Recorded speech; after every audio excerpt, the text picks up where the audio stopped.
Aku minta cerai saat suami ketahuan habiskan uang tabungan bersama untuk biayai gundiknya oplas di Korea. Halo Bunda, semoga Bunda semuanya dalam keadaan sehat dan bahagia ya. Sebelum masuk ke ceritanya, jangan lupa like, komen dan subscribe channel ini ya. Selamat menonton. Matahari sore mulai merangkak turun, menebar cahaya keemasan yang menyelinap lewat jendela dapur dan menerangi uap yang mengepul dari 3 panci besar yang sedang berdesis di atas kompor. Aroma bawang putih, jahe, dan kaldu ayam memenuhi udara. Aroma yang bagiku adalah aroma pencapaian dan harapan. Hari ini, usahaku, Lydia S Kitchen, mendapatkan order terbesarnya. Catering untuk arisan ibu-ibu kompleks yang beranggotakan 30 orang. Otot bahuku terasa pegal, dan keringat mengalir di pelipis, tetapi senyum tak bisa kupendam. Setiap porsi nasi kotak yang berhasil kujual adalah sebuah batu bata yang menopang mimpi besar kami. Dengan hati-hati, aku menata nasi putih pulen, ayam kecap yang mengilat, sayur capcay yang masih renyah, dan sepotong telur balado ke dalam kotak makan berwarna coklat. Setiap kotak adalah sebuah perhitungan. 15.000 untuk bahan, 5.000 untuk kemasan, 10.000 jasaku, dan 10.000 murni untuk tabungan. Bisikku dalam hati, sebuah mantra yang selalu memberiku kekuatan. Aku bahkan menyisihkan sedikit sisa lauk untuk makan malam kami nanti. Sebuah tindakan hemat kecil yang membuatku merasa telah berkontribusi lebih. Tiba-tiba, suara kunci berputar di pintu depan membuat jantungku berdebar cepat. Lid, aku pulang. Suara Mas Bram yang dalam dan familiar itu menggema di ruang tamu. Ia muncul di ambang pintu dapur, masih mengenakan kemeja kantornya yang sedikit kusut, dasinya sudah dilonggarkan. Ia tersenyum, dan untuk sesaat, semua kelelahan itu seolah menguap. Wah, wangi sekali di sini. Lagi masak apa, Le? Tanyanya sambil mendekat, merangkulku dari belakang dan mencium ubun-ubunku. Arisan Bu RT, Bram. 30 kotak, jawabku bangga, menoleh untuk mencium pipinya yang halus. Lumayan, kan? Bisa langsung kita transfer ke tabungan.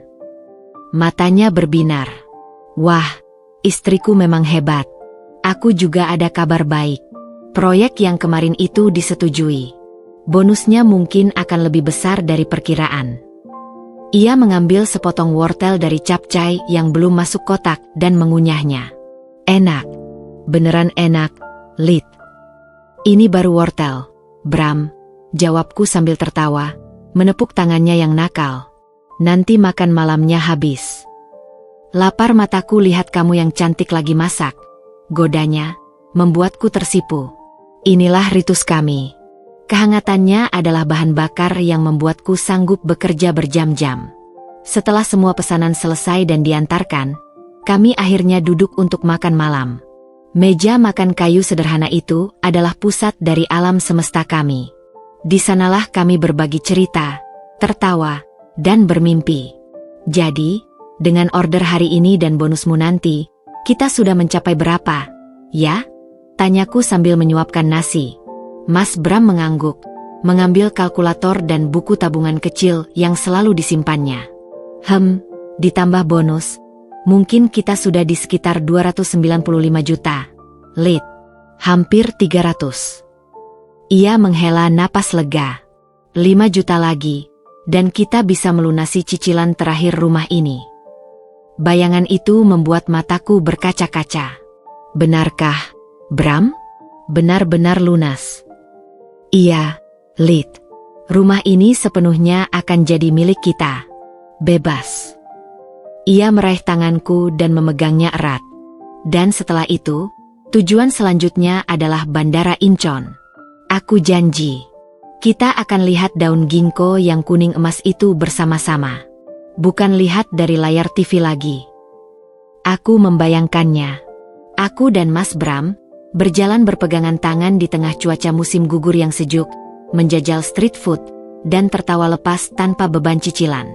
Itu adalah gambaran kebahagiaan yang sempurna. Kita akan foto banyak-banyak, kataku. Suaraku bergetar karena bahagia.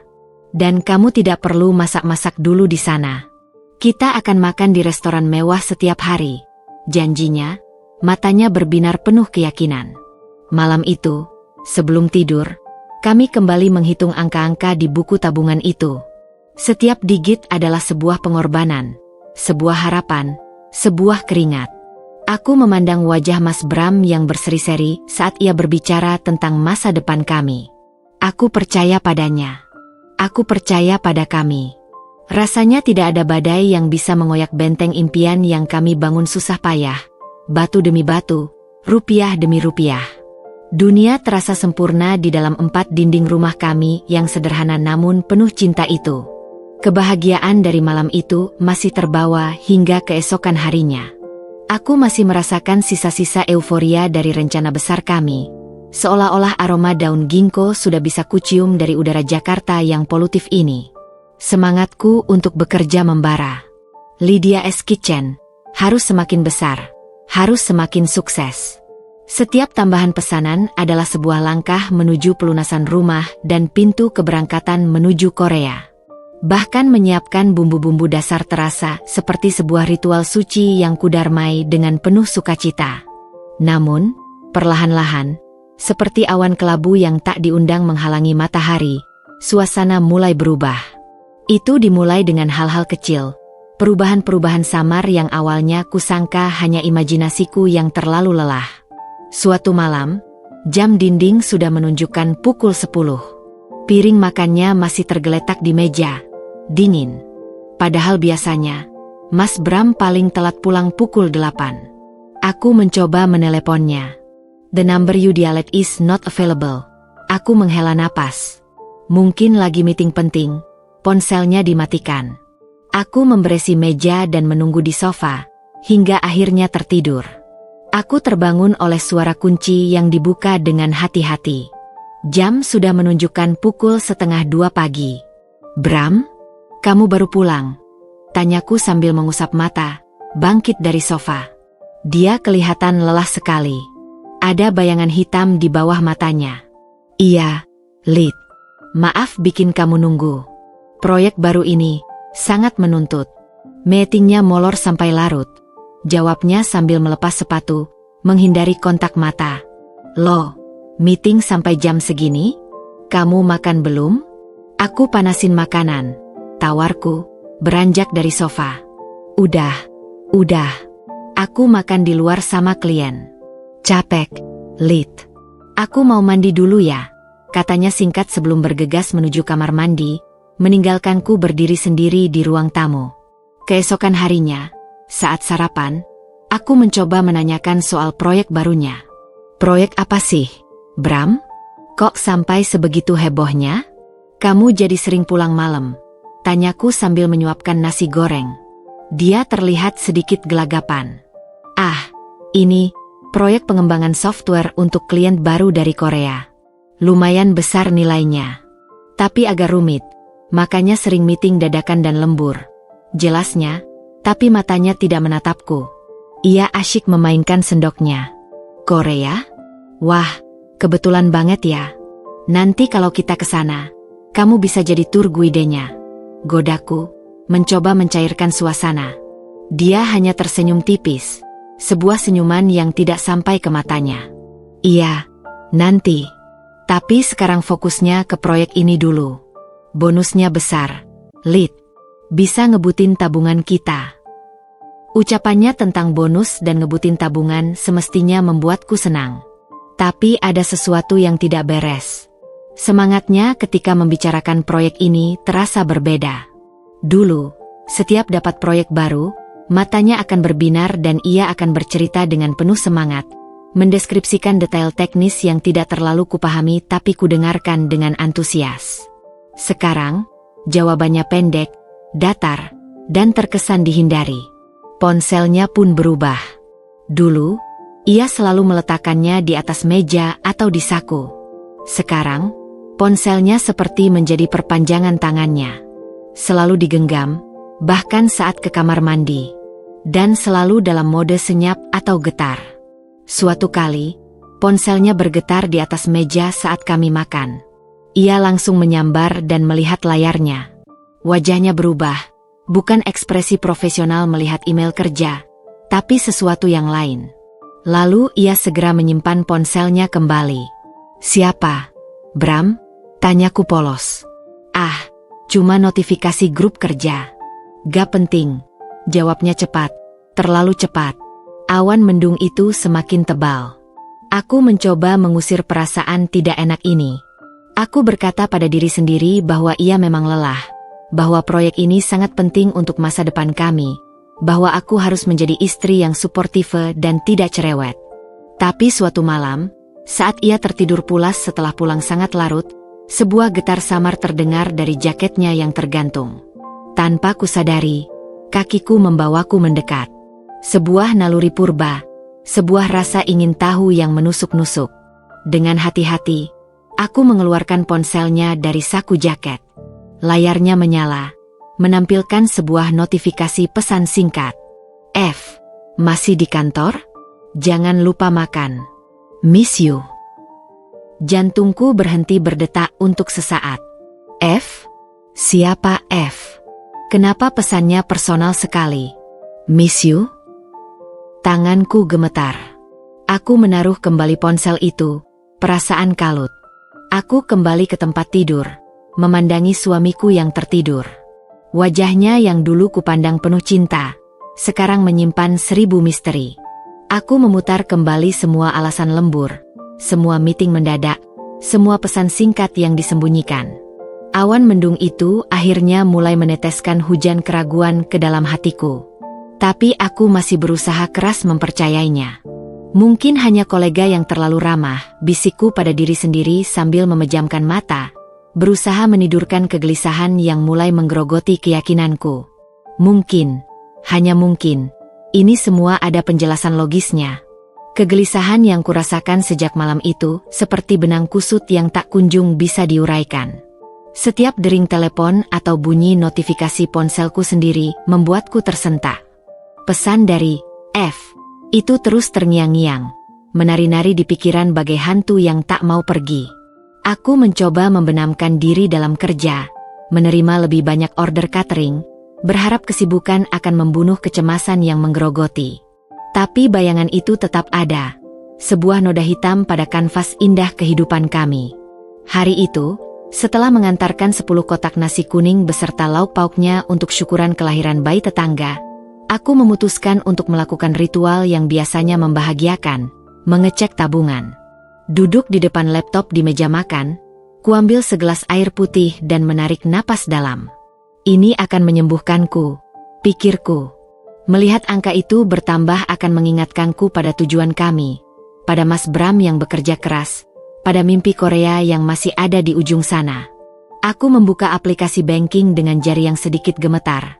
Entah mengapa, aku memasukkan password dengan hati-hati. Layar loading berputar, terasa lebih lama dari biasanya. Lalu, halaman muka rekening muncul. Mataku langsung tertuju pada angka saldo yang tercantum.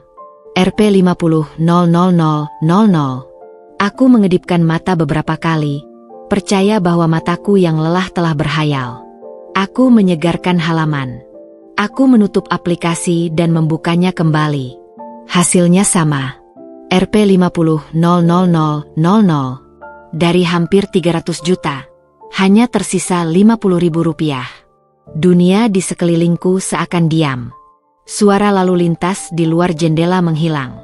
Yang ada hanyalah desing telingaku sendiri dan detak jantung yang berdebar kencang, memekakkan. Napasku tersendat. Ini mustahil. Ini pasti salah. Penipuan?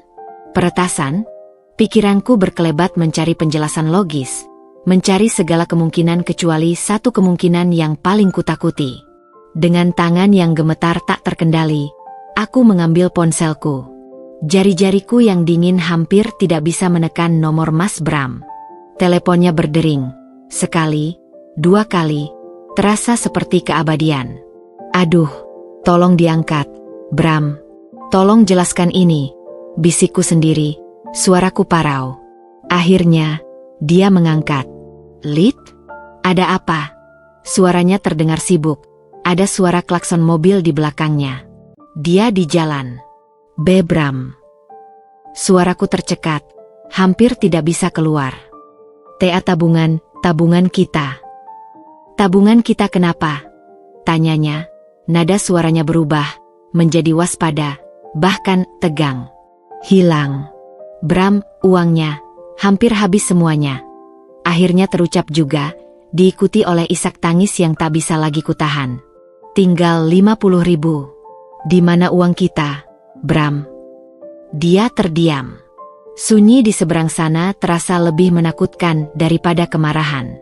Aku bisa mendengar napasnya yang berat. "Lid, tenang.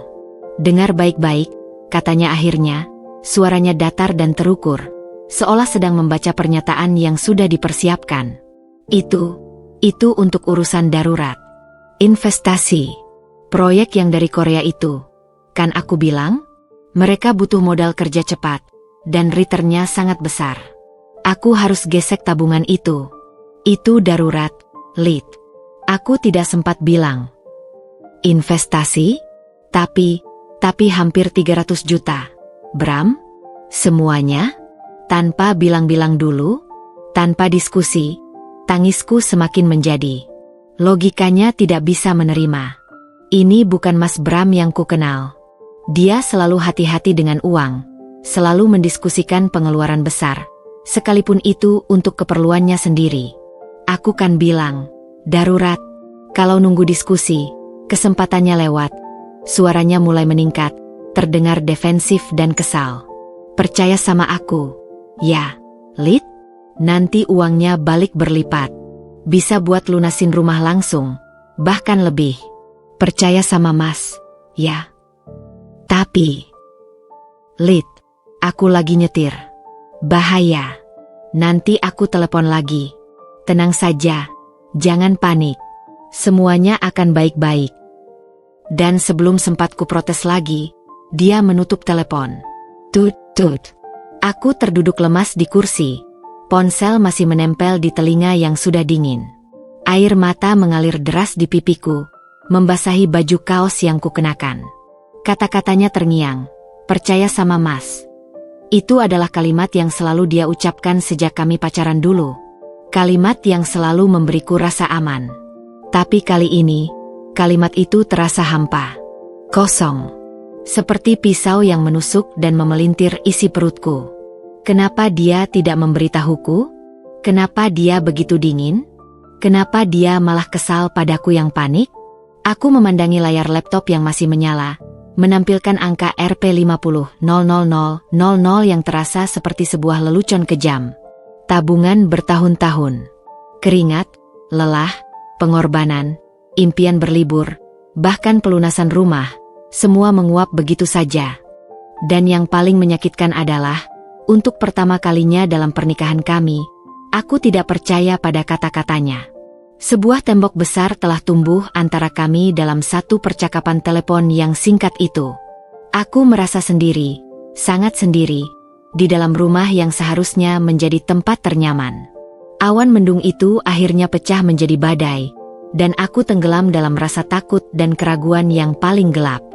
Hari-hari setelah telepon itu berlangsung dalam kabut. Aku seperti robot, melakukan rutinitas, masak, kemas, antar pesanan.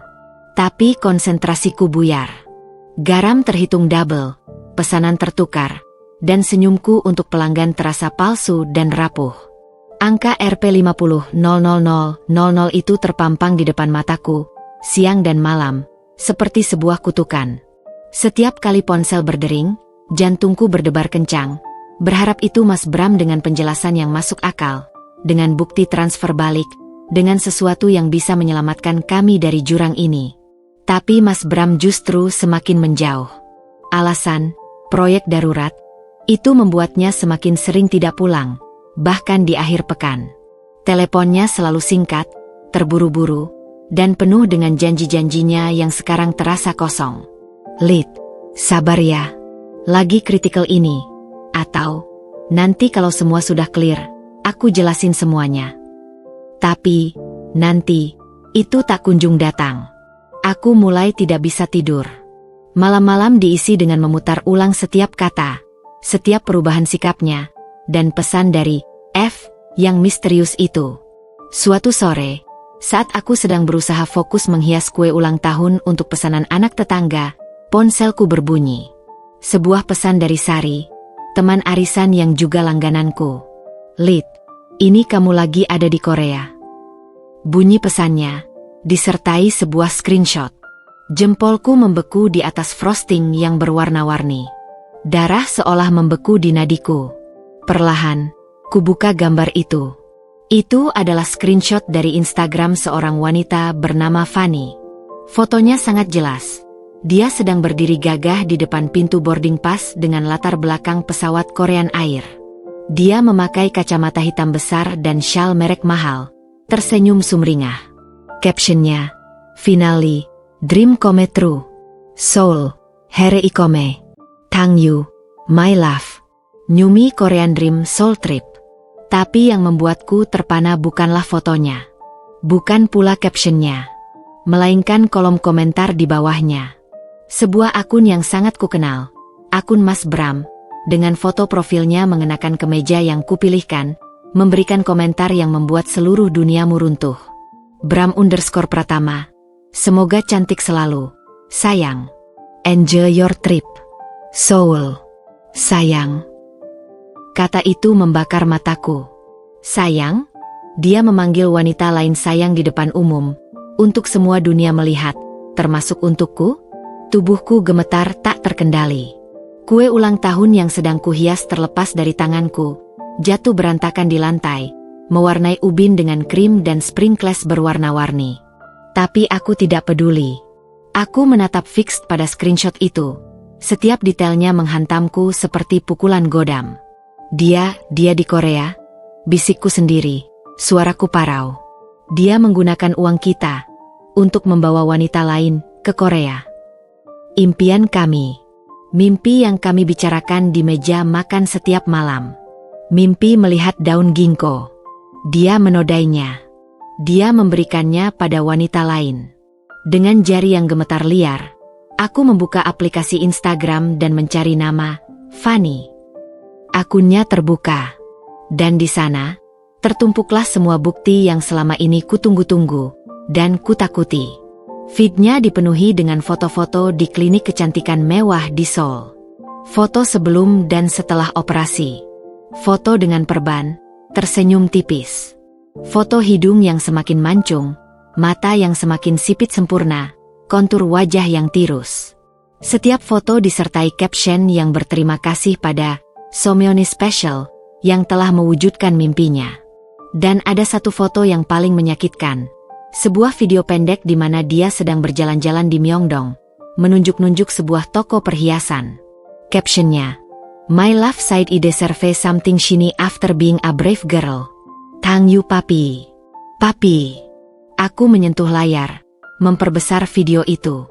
Di pergelangan tangannya, terlihat sebuah gelang emas dengan liontin huruf F yang kecil. Sesuatu yang sangat tidak pernah mampu dibeli Mas Bram untukku dalam beberapa tahun terakhir karena fokus pada tabungan. Aku tidak bisa lagi menahan diri. Air mata mengalir deras, menghalangi pandanganku. Kemarahan, pengkhianatan, dan rasa sakit yang begitu dalam menyatu menjadi sebuah teriakan yang menderu dari dalam dadaku. Aku akan telepon dia, geramku, berbicara pada diri sendiri di dapur yang berantakan. Aku akan minta penjelasan. Sekarang juga. Dengan napas yang tersengal-sengal, aku menekan nomor Mas Bram. Teleponnya berdering, dan untuk pertama kalinya dalam beberapa hari, dia mengangkat hampir langsung. "Lid? Ada apa lagi?" "Aku sedang meeting." Suaranya terdengar kesal. "Meeting? Atau lagi antar sayang MU ke bandara, Bram?" Hardiku, suaraku bergetar keras oleh kemarahan dan tangisan. Dia terdiam. Sunyi yang panjang dan menegangkan. "Apa yang kamu bicarakan, Lid?" Suaranya lebih rendah, berhati-hati. "Jangan pura-pura bodoh." "Fanny, Korea. Operasi plastik. Thank you papi." "Gelang emas," teriakku, mengatupkan setiap kata seperti peluru. "Uang tabungan kita. Kamu habiskan untuk itu? Untuk membiayai gundikmu oplas di Korea." "Lid, Kamu sudah stalker-stalker orang? Itu bukan seperti yang kamu. Jangan bohong lagi, Bram, potongku, histeris. Aku lihat screenshotnya. Kamu panggil dia, sayang. Kamu bilang, enjoy your trip. Trip yang seharusnya adalah trip kita. Mimpi kita. Suaraku pecah. Bagaimana kamu bisa? Bagaimana kamu bisa melakukan ini padaku? Pada kita. Dari seberang, aku bisa mendengar napasnya yang berat, tercampur dengan suara klakson yang semakin menjauh. Seolah dia sedang mencari tempat yang lebih sepi. Lit, dengar ini rumit. Dia, Fanny, dia bukan seperti yang kamu kira. Dia. Apa? Dia apa? Dia lebih mengerti kamu? Dia tidak seberat aku yang hanya bicara tabungan dan cicilan? Itu kan? Sergahku, mengingat kata-katanya beberapa waktu lalu. Dia tidak menyangkal. Diamnya adalah pengakuan yang paling menyakitkan. Lit, kita bicara nanti. Ini bukan tempatnya, katanya akhirnya, suaranya datar dan lelah. Tidak, kita bicara sekarang. Kamu pulang sekarang juga dan jelaskan semuanya. Teriakku. Aku tidak bisa. Dan kemudian, tut, dia menutup teleponnya lagi. Menelantarkanku lagi, dalam pusaran kemarahan, kesedihan, dan pengkhianatan yang begitu dahsyat. Aku terjatuh berlutut di lantai dapur, di antara reruntuhan kue ulang tahun dan impianku, dan menangis sejadi-jadinya. Kecurigaanku telah terbukti. Dan kenyataannya lebih menyakitkan daripada yang pernah kubayangkan. Malam itu adalah malam paling sunyi dan paling panjang dalam hidupku. Aku duduk di lantai dapur, bersandar di lemari es, dikelilingi oleh puing-puing kue dan kekacauan hatiku. Tangisanku sudah kering. Yang tersisa hanya sebuah kehampaan yang dingin dan getir. Setiap detail dari akun Instagram Fanny, setiap kata dari Mas Bram, terukir di benakku, berputar-putar tanpa henti. Aku tidak bergerak, tidak makan, tidak minum. Hanya menatap kosong ke dinding. Menunggu dia pulang. Menunggu konfrontasi yang tak terelakkan. Jam menunjukkan pukul 3 pagi ketika akhirnya kudengar suara kunci di pintu. Suaranya hati-hati, seolah berharap aku sudah tertidur. Aku tidak bergerak. Aku mendengarnya melepas sepatu, berjalan pelan menuju kamar. Lalu, dia pasti melihat pintu kamarku tertutup. Aku mengunci diri di dapur, dan mendengar keheningan yang tidak wajar. Lit? Panggilnya pelan dari balik pintu dapur. Suaranya serak. Aku tidak menjawab. Aku hanya menarik napas dalam-dalam, mengumpulkan sisa-sisa kekuatan yang masih ada. Dia membuka pintu perlahan. Matanya lelah, pucat, dan penuh kecemasan. Dia melihatku terduduk di lantai, melihat berantakannya kue, dan wajahnya yang pastinya bengkak dan merah karena menangis. Lit, kamu kenapa? Kok di sini? Tanyanya, mencoba mendekat. Jangan mendekat, kataku. Suaraku datar, tanpa emosi, seperti orang lain. Itu membuatnya berhenti di tempatnya. Dengar, Lit, tentang telepon tadi. Aku tahu segalanya. Bram, potongku, menatapnya langsung untuk pertama kalinya. Mataku pasti terlihat kosong, karena dia menyipitkan matanya, tidak nyaman. Aku tahu tentang Fanny. Aku tahu tentang Korea. Aku tahu tentang operasi plastiknya. Aku tahu uang tabungan kita habis untuk menjadikan wanita lain cantik selalu. Dia menghela napas panjang, menjauhkan pandangannya. Lit, itu tidak sesederhana itu. Kamu tidak memahami konteksnya. Tidak memahami? Suaraku tiba-tiba meledak, menggelegar di keheningan dapur. Aku bangkit berdiri, tubuhku masih gemetar. Apa yang harus kupahami, Bram? Bahwa kamu mengambil hampir 300 juta rupiah, uang yang kukumpulkan dengan memasak sampai punggungku pegal, uang yang seharusnya untuk masa depan kita, dan memberikannya pada wanita lain? Apa konteksnya? Jelaskan padaku. Buat aku paham. Dia butuh bantuan, Lit, balasnya. Suaranya juga mulai meninggi, terdengar terpojok. Dia sedang dalam situasi yang sulit. Karirnya sebagai influencer mentok karena penampilannya. Dia depresi. Ini investasi untuk masa depannya juga. Investasi? Masa depannya? Dan masa depan kita. Bram? Apa tentang kita? Teriakku, langkah mendekat. Kita yang sudah membangun ini dari nol? Kita yang punya mimpi bersama? Atau itu semua tidak ada artinya lagi bagimu? Dia mengerti aku. Lid, hardiknya tiba-tiba meledak dengan emosi yang tertahan. Matanya merah. Dia tidak seperti kamu yang setiap hari hanya bicara tabungan, cicilan, uang, dan uang. Dia membuatku merasa hidup lagi, diperhatikan, dihargai, bukan hanya sebagai mesin pencari nafkah. Setiap kata seperti cambukan di kulitku. Aku terhuyung mundur, seolah ditampar. Jadi ini salahku. Bisikku, suaraku parau. Aku yang terlalu fokus pada mimpi kita? Aku yang bekerja keras untuk kita berdua? Itu kesalahanku. Ya, tidak sepenuhnya. Tapi... Tidak, Bram, potongku. Suaraku kembali menggelegar, dipenuhi rasa sakit dan kemarahan yang menyala-nyala. Jangan kau salahkan aku atas pengkhianatanmu. Aku di sini, memegang janjiku, membangun mimpi kita. Dan kamu? Kamu lari pada wanita lain yang hanya memujimu dan memanfaatkan uangmu. Dia mencintaimu atau mencintai dompetmu, Bram. Dia tidak seperti itu. Kamu tidak kenal dia, bentaknya.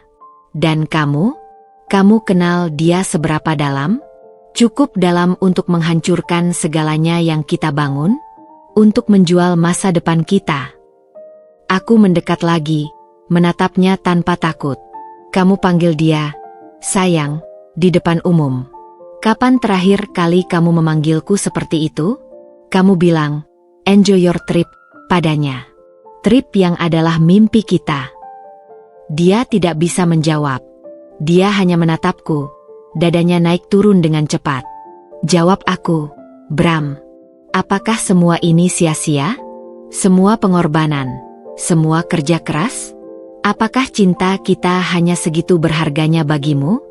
Bisa dikalahkan oleh senyuman dan pujian seorang influencer depresi. Sudah, Lid, cukup, teriaknya, mengangkat tangannya seperti ingin menghentikan seranganku. Kamu tidak akan mengerti. Kamu terlalu praktis. Tidak romantis lagi. Hidup bukan hanya tentang angka di buku tabungan. Aku tertawa getir dan pahit. Romantis? Kamu menyebut menghabiskan uang hasil korupsi dari rumah tanggamu untuk wanita lain sebagai romantis? Kamu sakit, Bram. Kamu benar-benar sakit. Aku memandangnya, orang yang dulu adalah suamiku, yang wajahnya kini terasa asing. Semua cinta, semua kepercayaan, hancur berantakan di lantai dapur ini bersama dengan kue ulang tahun itu. Keluar, kataku. Suaraku tiba-tiba tenang, tapi berisi. Lid. Keluar, teriakku. Suaraku memecah kesunyian malam. Aku tidak ingin melihatmu sekarang. Keluar dari rumah ini. Aku tidak peduli kamu mau pergi kemana. Pergi pada sayang MU yang romantis itu. Tapi jangan di sini. Jangan di depan mataku. Dia terpana, melihat amarah dan luka di mataku. Dia tampak ingin berkata sesuatu, tapi kemudian hanya menghela napas panjang, mengusap wajahnya dengan lelah. Tanpa sepatah kata pun, dia berbalik, berjalan keluar dari dapur. Kudengar dia mengambil jaketnya, dan kemudian pintu depan terbuka dan tertutup dengan suara keras. Bam! Suara itu menggema di rumah yang sunyi, menandai akhir dari sebuah babak. Aku kembali terjatuh ke lantai, tetapi kali ini, tidak ada air mata yang keluar. Yang ada hanyalah sebuah kepastian yang pahit. Pernikahanku, mimpiku, telah berakhir. Dan yang tersisa hanyalah sebuah rumah yang terasa sangat kosong. 3 hari, 72 jam. Itu adalah waktu yang kuhabiskan dalam keadaan setengah hidup. Aku mengurung diri di rumah, membatalkan semua pesanan catering dengan alasan sakit. Dunia di luar seakan tidak relevan lagi. Aku berjalan dari kamar ke dapur, dari dapur ke ruang tamu, seperti hantu yang mengitari reruntuhan hidupnya sendiri. Setiap sudut rumah ini berteriak mengingatkanku pada mimpi yang telah dikhianati, pada kebohongan yang telah meracuni fondasinya. Makananku hanya air putih dan beberapa biskuit, karena setiap kali mencoba menelan sesuatu yang lebih berat, rasanya ingin muntah. Ponselku mati. Aku tidak ingin ada yang menggangguku, terutama bukan Mas Bram. Tapi di sudut hati yang paling dalam, ada bagian kecil yang masih menantikan teleponnya. Sebuah penjelasan yang mungkin bisa memperbaiki yang telah hancur, sekalipun rasanya mustahil.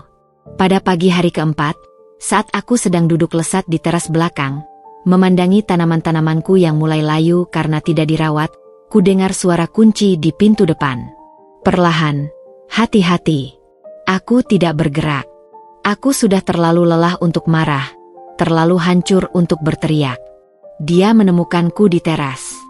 Ketika mataku menatapnya, nafasku hampir tersedak. Dia tampak seperti orang yang berbeda. Kemejanya kusut dan tidak tersetrika, celananya belel. Matanya merah, bengkak, dengan lingkaran hitam yang dalam. Dia terlihat 10 tahun lebih tua, hancur, dan, untuk pertama kalinya, penuh penyesalan yang tulus. Duduk, kataku, suaraku datar, tanpa menatapnya. Aku tidak punya energi untuk mengusirnya lagi. Dia duduk di kursi rotan di seberangku, membungkuk, kedua tangannya menggenggam erat lututnya. Keheningan yang berat tergantung di antara kami, hanya diselingi kicau burung yang ironisnya cerah. Aku tidak tahu harus mulai dari mana. Lit, dia mulai, suaranya serak, hampir berbisik. Mulai dari kebenaran, Bram. Hanya kebenaran. Itu saja yang kuminta sekarang. Jawabku, masih menatap ke tanaman-tanamanku. Dia menarik napas dalam-dalam, gemetar.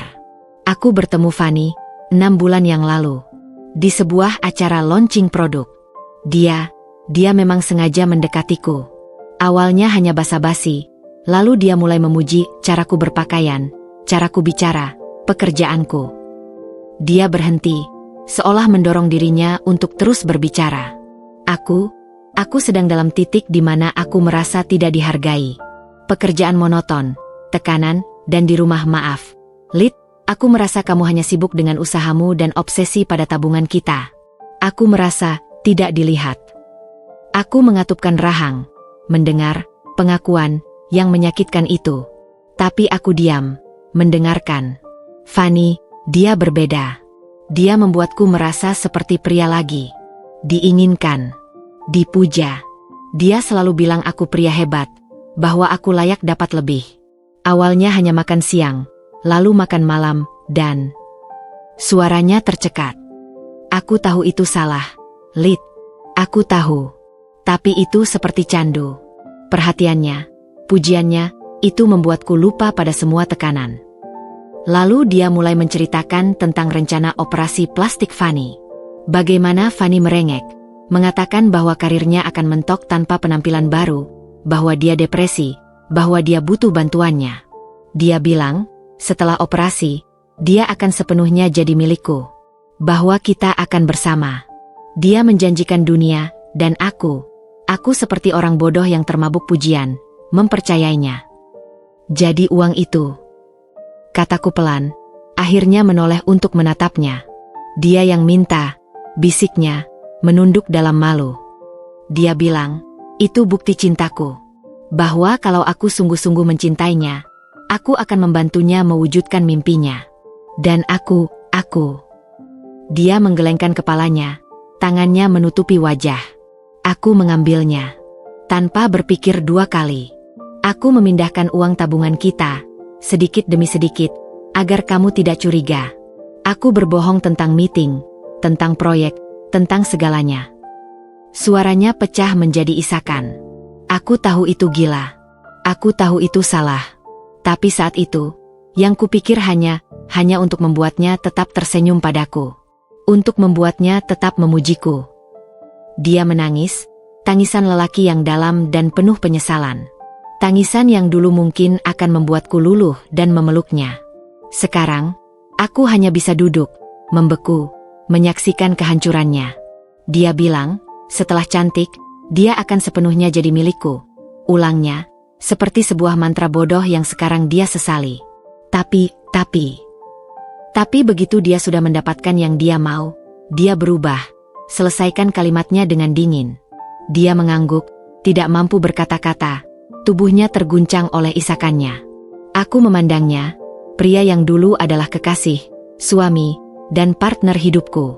Sekarang dia tampak seperti anak kecil yang ketakutan dan menyesal. Ada rasa sakit yang luar biasa, tapi juga sebuah kejanggalan yang aneh. Aku tidak merasakan amarah lagi. Hanya sebuah kesedihan yang sangat dalam dan kosong.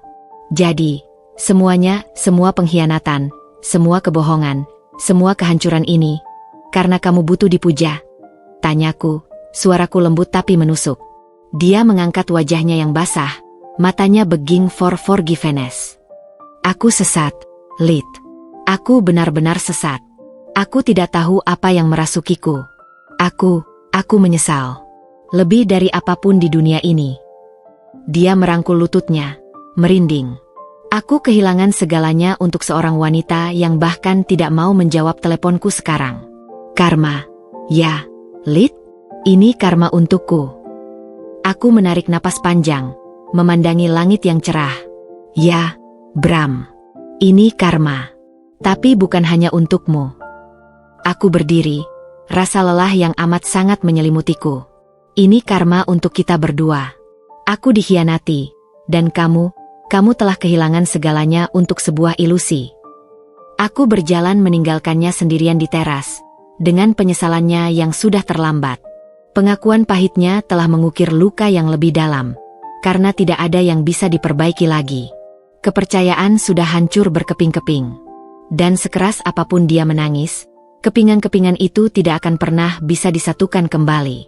Hari-hari setelah pengakuan pahit Mas Bram berlangsung dalam sebuah tensi yang aneh. Dia tinggal di rumah, tapi seperti bayangan. Dia tidur di kamar guest, muncul hanya untuk mengambil makanannya yang kuletakkan di meja tanpa sepatah kata pun. Aku menghabiskan waktu di dapur, bukan untuk memasak pesanan, tapi untuk mencoba menemukan semacam keseimbangan baru, atau setidaknya, ketenangan. Suasana rumah yang dulu hangat kini terasa seperti ruang tunggu yang dingin, menunggu sesuatu yang tidak jelas. Aku perhatikan, Mas Bram seperti orang yang terobsesi. Ponselnya menjadi penjara barunya. Dia duduk berjam-jam di ruang tamu, matanya terpaku pada layar, jempolnya terus menyegarkan feed Instagram Fanny. Awalnya, ekspresinya masih penuh harap, mungkin menunggu pesan atau tanda bahwa Fanny masih memikirkannya. Tapi perlahan, kerutan di dahinya semakin dalam, dan mulutnya semakin sering mencibir. Suatu sore, aku sedang membereskan lemari pajangan ketika dia tiba-tiba mengeluarkan suara geram yang dipendam. Dasar, umpatnya pelan, tetapi cukup keras untuk kudengar. Aku tidak menoleh, terus membereskan vas-vas yang sudah berdebu.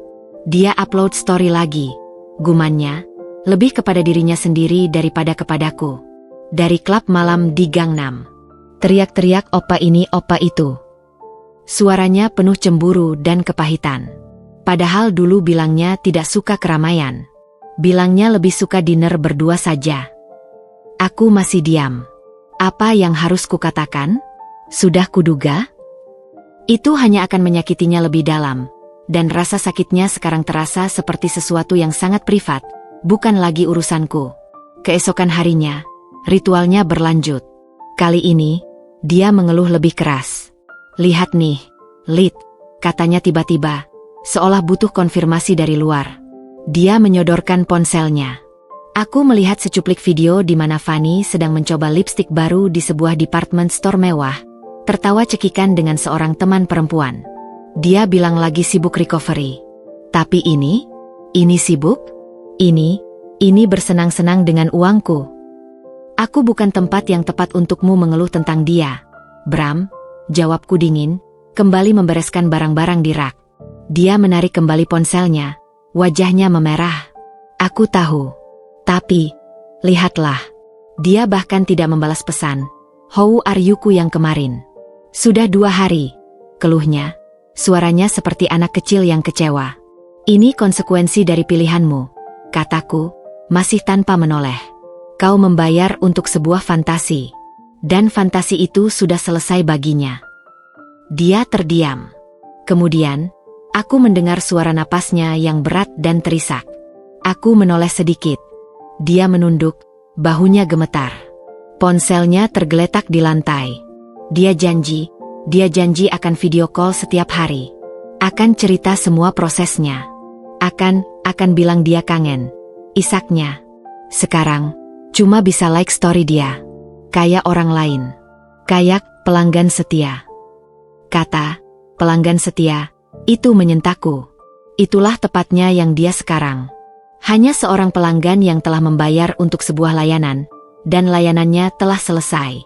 Karma pertama itu halus, tetapi kejam. Bukan hukuman fisik, bukan kehilangan materi lebih lanjut, itu sudah terjadi. Tapi sebuah kekecewaan yang dalam, rasa bodoh yang menyiksa, dan penolakan halus dari orang yang telah dia tinggalkan segalanya.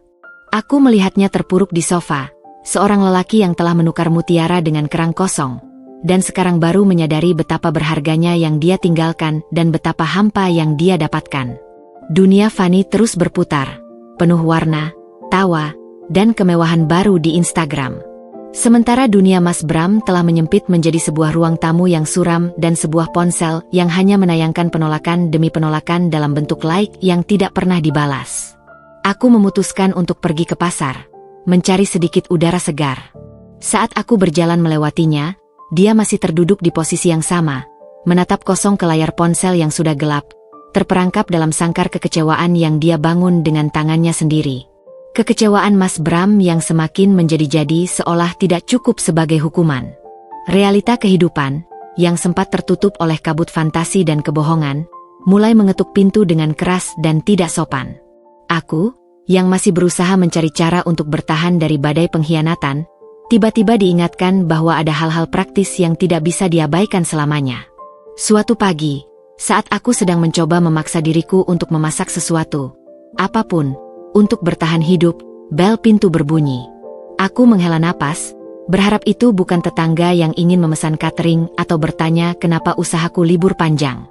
Yang kudapati adalah seorang kurir yang menyodorkan sebuah amplop coklat resmi dengan logo bank yang sangat kukenal. Bank tempat kami mengambil KPR rumah ini. Jantungku berdebar kencang. Dengan tangan gemetar, aku menerima amplop itu dan menutup pintu. Aku menyobeknya. Isinya adalah selembar surat peringatan.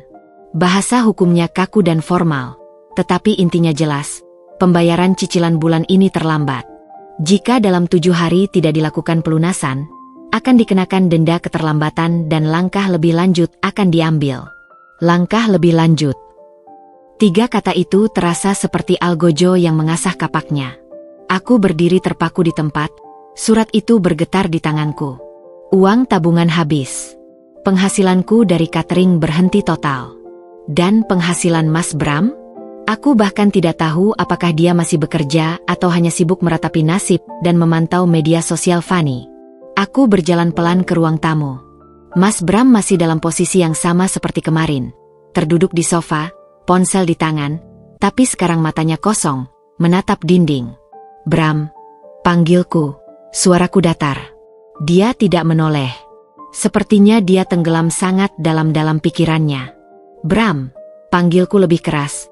Dan kali itu dia tersentak, menoleh padaku dengan wajah bingung. Apa? Gumannya, masih setengah tidak sadar. Aku menyodorkan surat peringatan itu ke hadapannya tanpa sepatah kata. Dia mengambilnya, matanya perlahan-lahan fokus pada tulisan di kertas itu. Aku melihat perubahan pada wajahnya. Dari apatis, menjadi waspada, lalu akhirnya panik. Ini apa? Tanyanya, seolah tidak percaya. Kamu bisa baca. Kita telat bayar cicilan. Karena uangnya habis untuk biaya, recovery, dan klub malam di Gangnam. Jawabku, tidak bisa menahan sarkasme yang pahit. Dia membaca surat itu sekali lagi, lebih detail kali ini, wajahnya semakin pucat. Tapi, ini baru bulan pertama kita telat. Mereka tidak bisa langsung mengancam seperti ini.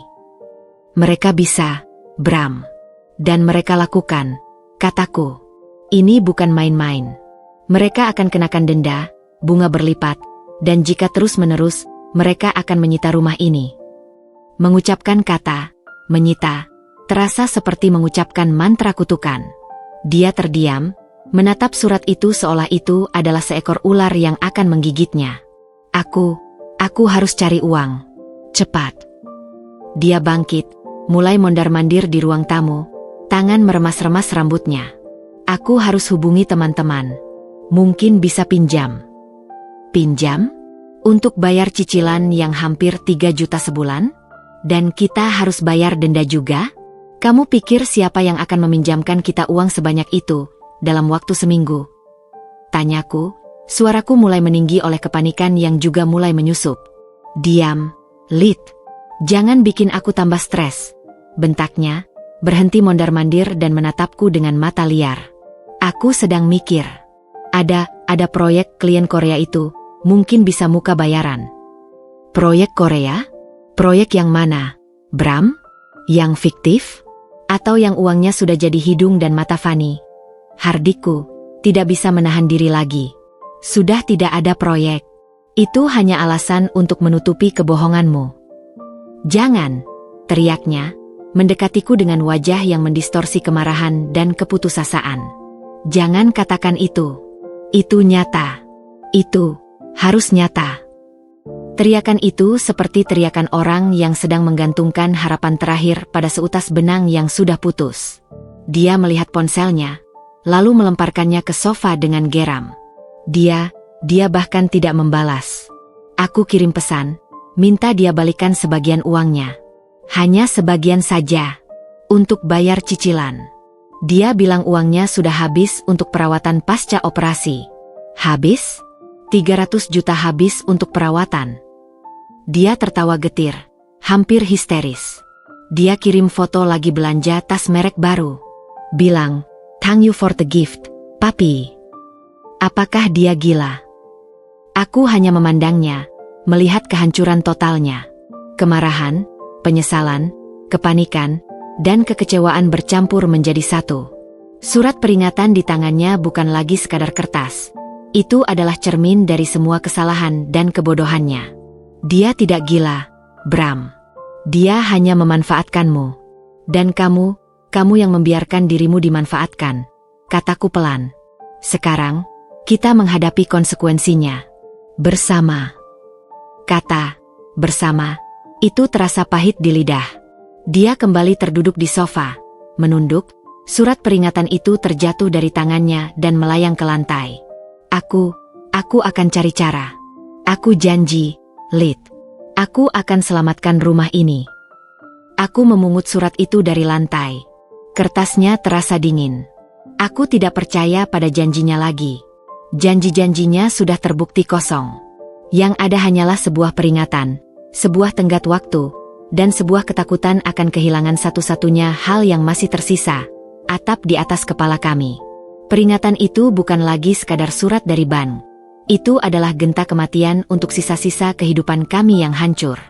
Hari-hari setelah surat peringatan itu tiba adalah hari-hari yang diisi dengan keheningan yang panik. Mas Bram seperti orang kesurupan. Dia menghabiskan waktu berjam-jam di ruang tamu, menelepon semua kenalannya, teman kuliah, rekan kerja lama, bahkan keluarga jauh, dengan suara yang awalnya penuh keyakinan palsu, lalu berubah menjadi nada memohon, dan akhirnya sirna menjadi bisikan putus asa. Aku duduk di dapur, mendengarkan pecahan percakapannya. Setiap penolakan yang diterimanya seperti pukulan kecil bagiku juga. Saudara, lagi urgent banget nih. Cuma pinjam sebentar. Bulan depan pasti aku balik. Gaji aku masih jalan. Kok? Ya udah, gak apa-apa. Thanks ya. Klik. Lalu dia menelpon lagi. Dan lagi. Lo pasti bisa kan? Kita kan sahabat. Buat bayar cicilan rumah. Bro, gak mau kan aku kehilangan rumah? Oh, lagi tik juga ya? Iya, gak apa-apa. Sorry ya ganggu. Klik. Setiap kali dia meletakkan telepon, desahan napasnya semakin berat, dan suara kutukan yang dipendam semakin sering keluar. Aku melihatnya melalui celah pintu, Wajahnya yang semakin pucat dan tangan yang gemetar setiap kali menyentuh layar ponsel untuk menelpon nomor berikutnya. Itu adalah pertunjukan yang menyedihkan. Pada hari ketiga, setelah satu penolakan yang partikularly kasar, aku mendengar teriakan dari seberang telepon. "Jangan macem-macem lo, Bram. Gue dengar lo lagi ada masalah besar sama cewek. Jangan narik gue masuk." Dia melemparkan ponselnya ke sofa dan mendatangiku di dapur. Wajahnya hancur, matanya merah. "Lid," katanya, suaranya serak karena terlalu banyak memohon. Kamu masih punya simpanan? Tabungan kecil-kecilan? Atau perhiasan? Yang bisa kita gadai? Cepat, hanya untuk beberapa hari saja." Aku menggeleng, rasa getir membanjiriku. "Tidak ada, Bram. Semuanya sudah kita kumpulkan di tabungan bersama. Tabungan yang sudah tidak ada lagi." Aku menekankan setiap kata, melihat bagaimana dia menyipitkan mata, kesakitan. "Lalu, orang tuamu?" Dia mencoba lagi, langkahnya mendekat. "Ibu kamu pasti punya. Lid, kamu kan anak kesayangannya. Pinjam saja dulu. Jelaskan saja. Katakan ada kebutuhan mendadak. Untuk usaha. Nanti kita kembalikan." Aku memandangnya, tidak percaya. Menyuruhku berbohong pada ibuku? Meminjam uang dengan alasan palsu? Untuk menutupi ini? Tanyaku, suaraku bergetar. "Ini untuk rumah kita, Lid," teriaknya, desperate. "Ini darurat. Mereka tidak perlu tahu detailnya. Katakan saja untuk modal usaha. Untuk perluasan catering. Itu bukan sepenuhnya bohong." "Itu bohong, Bram," balasku, akhirnya meledak. "Aku tidak akan melakukan itu. Aku tidak akan mempermalukan diriku dan orang tuaku untuk menutupi kebodohan dan pengkhianatanmu." Wajahnya berubah. Keputusasaan berubah menjadi kemarahan yang meluap. "Kebodohan dan pengkhianatanku? Kalau kamu tidak begitu sibuk dengan cateringmu dan hitung-hitungan uangmu, mungkin aku tidak akan mencari pelarian. Mungkin semua ini tidak akan terjadi." Aku terkesima. Dia menyalahkanku lagi. "Jadi, ini kembali salahku," bisikku. Rasa sakit itu begitu dalam. "Bukan salahmu sepenuhnya, tapi kamu tidak membantu," hardiknya. "Kamu lihat aku sedang stres. Aku sedang berusaha. Tapi kamu hanya duduk di sana, menghakimi, menolak untuk membantu. Kamu pikir kamu suci? Kamu lebih mementingkan egomu daripada menyelamatkan rumah kita." Aku melihatnya, pria yang kini benar-benar asing. Topengnya telah terbuka sepenuhnya. Dia bukan lagi pria yang menyesal. Dia adalah pria yang terpojok, menyalahkan semua orang kecuali dirinya sendiri. "Aku menolak untuk tenggelam lebih dalam-dalam kebohonganmu, Bram," kataku dengan tenang yang dibuat-buat, meski dalam hatiku ingin berteriak. "Aku tidak akan membohongi orang tuaku. Aku tidak akan meminjam uang dengan alasan palsu. Jika kamu ingin menyelamatkan rumah ini, kamu harus jujur. Pada mereka, dan pada dirimu sendiri." "Jujur? Jujur bilang apa? Bilang kalau aku selingkuh dan menghabiskan uang untuk gundik?" ejeknya, tertawa pahit. "Kamu mau menghancurkanku? Itu namanya." "Aku tidak menghancurkanmu, Bram. Kamu yang menghancurkan dirimu sendiri. Aku hanya menolak untuk ikut menjadi korban dalam kehancuranmu lebih jauh." Dia mendekatiku, wajahnya hanya berjarak beberapa inci. "Kamu egois. Kamu dingin. Fanny memang benar. Dia bilang kamu hanya memikirkan dirimu sendiri." Nama Fanny lagi. Itulah pukulan terakhir. Kalau Fanny begitu hebat, kenapa kamu tidak minta dia yang pinjamkan uang? Minta dia yang jual tas barunya? Tantangku, suaraku meninggi. Dia mengatupkan mulutnya, marah karena terkunci. Dia tahu jawabannya. Fanny sudah menghilang. "Pergi, Bram," kataku, menunjuk ke pintu. "Aku tidak tahan lagi. Pergi dan hadapi sendiri konsekuensinya. Jangan libatkan aku dalam kebohongan dan keputusasaanmu lagi." Dia memandangiku dengan kebencian, lalu berbalik dan meninggalkan dapur. Kudengar dia mengambil kunci dan jaketnya, dan pintu depan dibanting dengan keras. Aku terjatuh ke kursi, tubuhku gemetar. Pertengkaran itu mengukir satu kebenaran yang pahit. Tidak ada yang tersisa dari pria yang kukenal. Hanya ada seorang yang hancur, dan aku tidak punya kekuatan lagi untuk menyelamatkannya, atau menyelamatkan kami. Topengnya telah terbuka, dan yang tersisa adalah wajah seorang yang aku tidak kenal. Kebencian di udara setelah pertengkaran kami begitu pekat, sehingga terasa seperti bisa dihirup. Mas Bram menghilang lagi selama 2 hari, dan kali ini, aku bahkan tidak peduli lagi. Aku membereskan rumah, membersihkan setiap sudut seolah-olah bisa menyucikan energi negatif yang tertinggal. Tapi yang lebih kubersihkan adalah pikiranku. Aku mulai menerima bahwa ini adalah akhir. Bahwa rumah ini mungkin akan hilang. Bahwa pernikahanku sudah hancur. Aku harus menyelamatkan diriku sendiri. Pada hari ketiga, dia pulang. Tapi bukan dengan wajah marah atau penuh kebencian seperti saat dia pergi. Wajahnya hancur lebur. Lebih parah dari sebelumnya. Matanya bengkak dan kosong, jalannya limbung, seolah-olah seluruh tenaganya telah habis terkuras. Dia tidak menatapku ketika melewati dapur, hanya berjalan lurus ke kamar guest dan menutup pintu. Aku mendengar suara tubuhnya terjatuh ke kasur, lalu keheningan. Beberapa jam kemudian, saat matahari mulai tenggelam, dia keluar. Dia duduk di seberangku di meja makan, di mana dulu kami berbagi mimpi. Sekarang, yang kami bagi hanya kehancuran. Dia mulai, suaranya parau, seolah tidak digunakan selama berhari-hari. Aku menemui Fanny. Aku mengangkat alis, tapi tetap diam. Biarkan dia berbicara. Biarkan dia merasakan konsekuensi dari pilihannya. Dia tidak seperti dulu. Lanjutnya, menatap tangannya yang sedang bergetar di atas meja. Wajahnya berbeda. Cantik, tapi seperti boneka. Dingin. Dia menarik napas dalam-dalam, berusaha mengumpulkan keberanian. Aku menemuinya di kafe. Aku memohon padanya. Aku bilang, aku dalam masalah.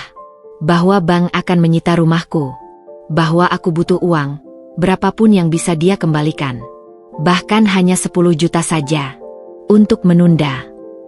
Aku bisa membayangkan adegan itu. Mas Bram, yang dulu begitu bangga, kini merendahkan diri di hadapan wanita yang telah menghancurkan hidupnya. Dia tertawa. Lit, bisiknya, dan suaranya pecah. Dia tertawa kecil, seperti aku mengatakan lelucon yang lucu. Lalu dia bilang. Dia berhenti, menelan ludah, seolah kata-kata itu menyakitkan untuk diucapkan.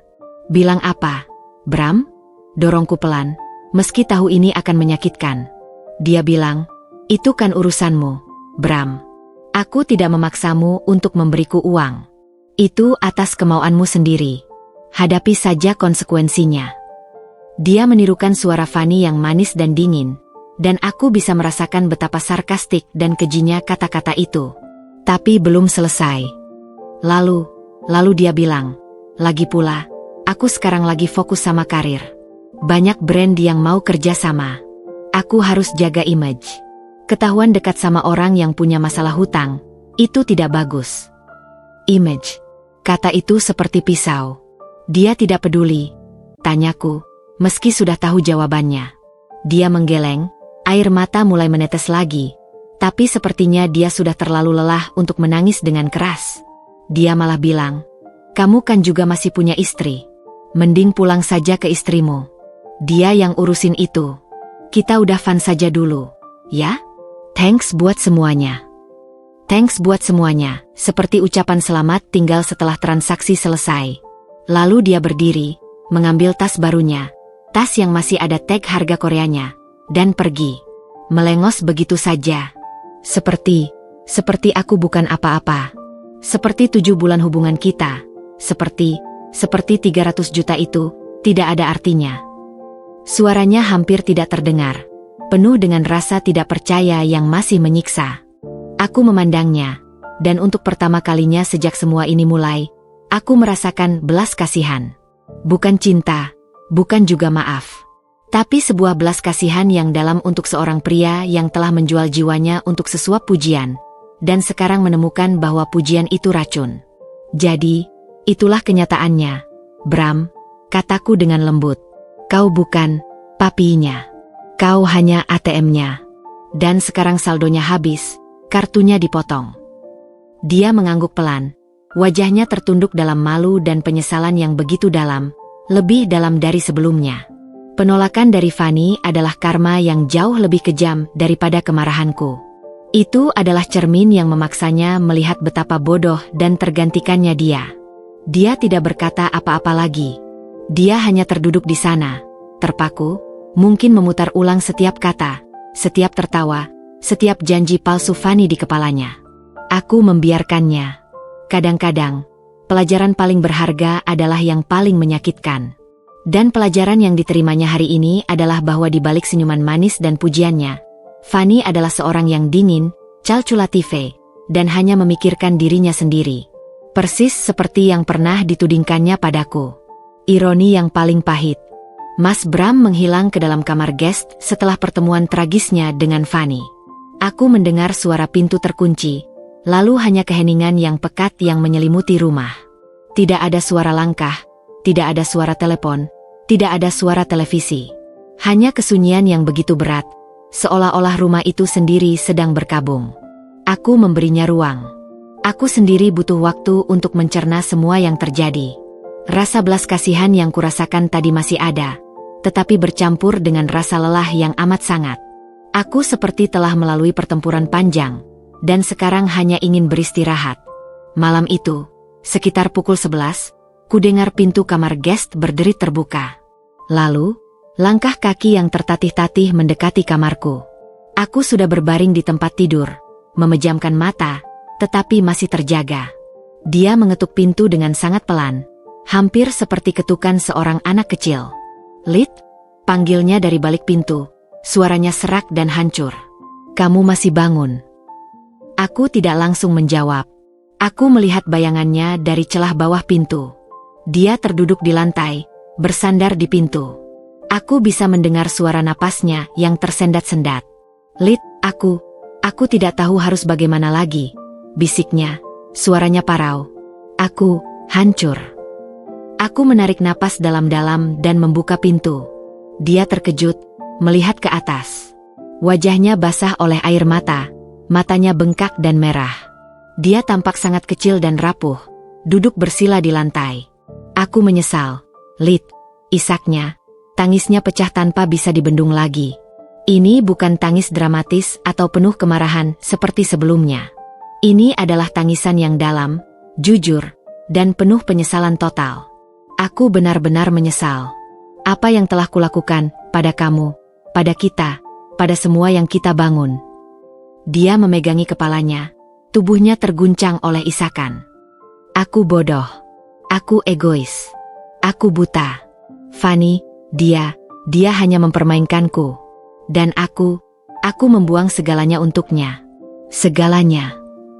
Aku berdiri di sana, memandanginya yang hancur lebur. Hatiku terasa sakit melihatnya seperti ini, tetapi juga terasa mati rasa. Terlalu banyak rasa sakit yang telah berlalu. Aku telah kehilangan segalanya. "Lit," lanjutnya, suaranya bergetar. "Teman-teman, mereka semua tahu. Mereka menolakku. Pekerjaanku, atasan sudah memanggil, performaku jatuh. Dan sekarang rumah kita, dan kamu." Dia menatapku, matanya begging for forgiveness. "Aku telah kehilangan kamu, bukan?" Aku menghela napas, lalu duduk di lantai di seberangnya, menjaga jarak. "Ya, Bram," jawabku dengan lembut tapi tegas. "Kamu telah kehilanganku. Kepercayaanku, cintaku, semuanya sudah hancur berantakan. Tidak bisa disatukan lagi." Dia mengangguk, seolah sudah menduga jawabannya, tetapi tetap saja, air matanya makin deras. Aku tahu, dan aku tidak menyalahkanmu. Aku hanya ingin kamu tahu bahwa aku menyesal. Lebih dari apapun di dunia ini. Aku akan melakukan apapun untuk membalikan waktu. Apapun. Tapi waktu tidak bisa diputar balik, Bram. Kataku. Uang tidak bisa kembali. Kepercayaan tidak bisa kembali. Aku akan bekerja keras. Janjinya. Suaranya tiba-tiba penuh semangat putus asa. Aku akan cari kerjaan sampingan. Aku akan bayar hutang ini. Aku akan pelan-pelan kembalikan uang tabungan kita. Aku akan buktikan padamu bahwa aku bisa berubah. Aku akan mengejarmu kembali, Lid. Aku janji. Dia merangkak mendekat, ingin memegang tanganku, tapi aku menariknya. Bram, hentikan, kataku, suaraku datar. Jangan janji lagi. Janji-janjimu sudah tidak ada artinya bagiku. Aku sudah lelah. Aku sudah tidak punya lagi yang bisa kuberikan. Untukmu, atau untuk hubungan ini. Wajahnya runtuh. Semangatnya yang tiba-tiba padam seketika. Jadi sudah selesai? Benar-benar selesai. Aku mengangguk perlahan. Iya, Bram. Sudah selesai. Aku tidak bisa lagi. Aku harus menyelamatkan diriku sendiri. Aku tidak kuat untuk menyelamatkanmu juga. Dia terduduk diam, menatapku dengan mata yang kosong, seolah baru menyadari betapa parahnya kerusakan yang telah dia buat. Ini adalah titik nadirnya. Pengakuan dari Fanny adalah pukulan untuk egonya. Tapi penolakan dariku, penerimaanku bahwa semuanya sudah berakhir, adalah pukulan untuk jiwanya. Dia tidak berkata apa-apa lagi. Dia hanya terduduk di lantai, menatap kosong ke depan, sementara air mata terus mengalir di pipinya tanpa suara. Aku bangkit dan kembali ke kamar, meninggalkannya sendirian dalam kegelapan koridor, di titik terendah dalam hidupnya. Tangisnya sudah berhenti, yang tersisa hanya kehampaan yang begitu luas dan sunyi, lebih menyakitkan daripada tangisan manapun. Titik nadirnya telah tercapai, dan tidak ada tangan yang akan mengulur untuk membantunya bangkit. Dia harus melakukannya sendiri. Beberapa hari setelah titik nadir itu, sebuah gencatan senjata yang muram terbentuk di antara kami. Mas Bram jarang terlihat. Dia mengurung diri di kamar guest, hanya keluar untuk ke kamar mandi atau mengambil air minum. Aku fokus pada usahaku untuk bertahan, mencoba menghidupkan kembali Lydia S. Kitchen dengan menerima pesanan kecil-kecilan. Aktivitas memotong wortel, mengulek bumbu, dan mencium aroma rempah yang familiar memberikanku sedikit penahan, sebuah anestesi sementara dari rasa sakit yang menggerogoti. Namun, di balik rutinitas yang kubangun, ada sebuah kecemasan yang terus-menerus berdenyut, seperti detak jam waktu yang tak terhindarkan. Surat peringatan pertama itu masih tergeletak di meja makan, sebuah momok yang mengingatkanku bahwa batas waktu itu terus mendekat. Setiap kali ada motor yang lewat di depan rumah, jantungku berdebar kencang. Setiap kali bel pintu berbunyi, napasku tertahan. Dan pada suatu pagi yang cerah, saat aku sedang mengukus nasi untuk pesanan nasi kotak, bel itu akhirnya berbunyi. Bukan bunyi pendek seperti kurir biasa, tapi bunyi yang panjang dan tegas, berwibawa, seolah-olah menuntut untuk segera dijawab. Darahku berhenti mengalir. Aku membeku di tempat, sendok nasi masih tergenggam di tanganku. Ini dia, bisik sebuah suara dalam kepalaku. Bel itu berbunyi lagi, lebih keras kali ini, lebih tidak sabar. Dengan kaki yang terasa seperti dijejali beton, aku berjalan pelan ke pintu depan. Melalui kaca jendela, kulihat seorang kurir yang berbeda. Dia mengenakan seragam resmi dari bank, bukan jaket kurir biasa. Di tangannya, ada sebuah amplop coklat besar, mirip dengan yang sebelumnya, tapi terlihat lebih tebal, lebih resmi. Aku menarik napas dalam-dalam dan membuka pintu. "Selamat pagi, Ibu Lydia?" tanya pria itu dengan sopan namun kaku. Aku mengangguk, lidahku terasa kaku. "Atas nama Ban, saya disuruh mengantarkan surat ini secara langsung kepada Anda dan Bapak Bramantio," katanya, menyodorkan amplop itu. "Harap dibaca dengan saksama. Dan harap ditandatangani di sini sebagai bukti terima." Tanganku gemetar saat menerima amplop itu. Berat. Jauh lebih berat dari yang sebelumnya. Aku menandatangani dokumen pengantarnya tanpa benar-benar membaca apapun. Pikiranku sudah melayang entah kemana. "Terima kasih, Ibu. Hari yang baik," katanya lalu berbalik dan pergi, meninggalkanku berdiri di pintu, memegang amplop yang terasa seperti batu bata panas. Aku tidak langsung membukanya. Aku membawanya ke meja makan, menatapnya seolah-olah itu adalah benda berbahaya. Logo bank itu terasa seperti mencap rasa malu langsung di dahiku. Akhirnya, dengan jari yang masih gemetar, aku menyobek bagian atas amplop. Yang keluar bukan hanya selembar kertas, tapi beberapa dokumen.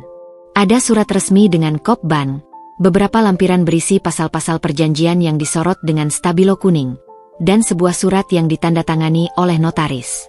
Mataku langsung tertuju pada kata-kata yang dicetak tebal di bagian atas surat pertama, surat peringatan kedua dan pemberitahuan eksekusi. Jantungku berdetak kencang. Aku membacanya dengan cepat. Kata-kata hukum yang kaku dan formal itu menusuk-nusuk otakku. Dengan ini diberitahukan bahwa Debidoir, Bapak Bramantio dan Ibu Lydia, telah melakukan prestasi. Masa tenggang waktu telah habis. Dikenakan denda keterlambatan sebesar. Dan dengan ini akan dilakukan proses penyitaan, eksekusi, atas objek jaminan yaitu properti D. Proses lelang akan dilakukan dalam waktu 30 hari kerja. 30 hari. Bisikku, suaraku parau. Dunia di sekelilingku berputar. Aku terjatuh ke kursi, dokumen-dokumen itu bertebaran di meja. Tiba-tiba, pintu kamar guest terbuka. Mas Bram keluar. Wajahnya pucat dan berantakan. Dia pasti mendengar pembicaraanku dengan kurir tadi. Apa itu, Lid? Tanyanya. Suaranya serak karena jarang digunakan. Aku tidak menjawab. Aku hanya menatapnya, lalu menunjuk ke tumpukan kertas di meja. Dia mendekat, matanya penuh ketakutan. Dia mengambil surat utama itu, membacanya. Aku melihat warna wajahnya berubah dari pucat menjadi abu-abu. Tangannya bergetar begitu hebat hingga kertas itu berdesir. Eksekusi. Dia membata, tidak percaya. Lelang? Mereka tidak bisa. Mereka tidak bisa melakukan ini. Mereka bisa, Bram, kataku. Suaraku datar, akhirnya menemukan suaraku. Dan mereka akan melakukannya. Kita sudah melewati semua peringatan. Kita tidak melakukan pembayaran. Kita bahkan tidak menghubungi mereka. Tapi ini hanya cicilan. Hanya beberapa juta. Protesnya masih dalam penyangkalan. Yang tidak bisa kita bayar. Hardiku, rasa frustrasiku akhirnya meluap. Kamu pikir ini akan hilang dengan sendirinya? Kamu pikir mereka akan mengasihanimu?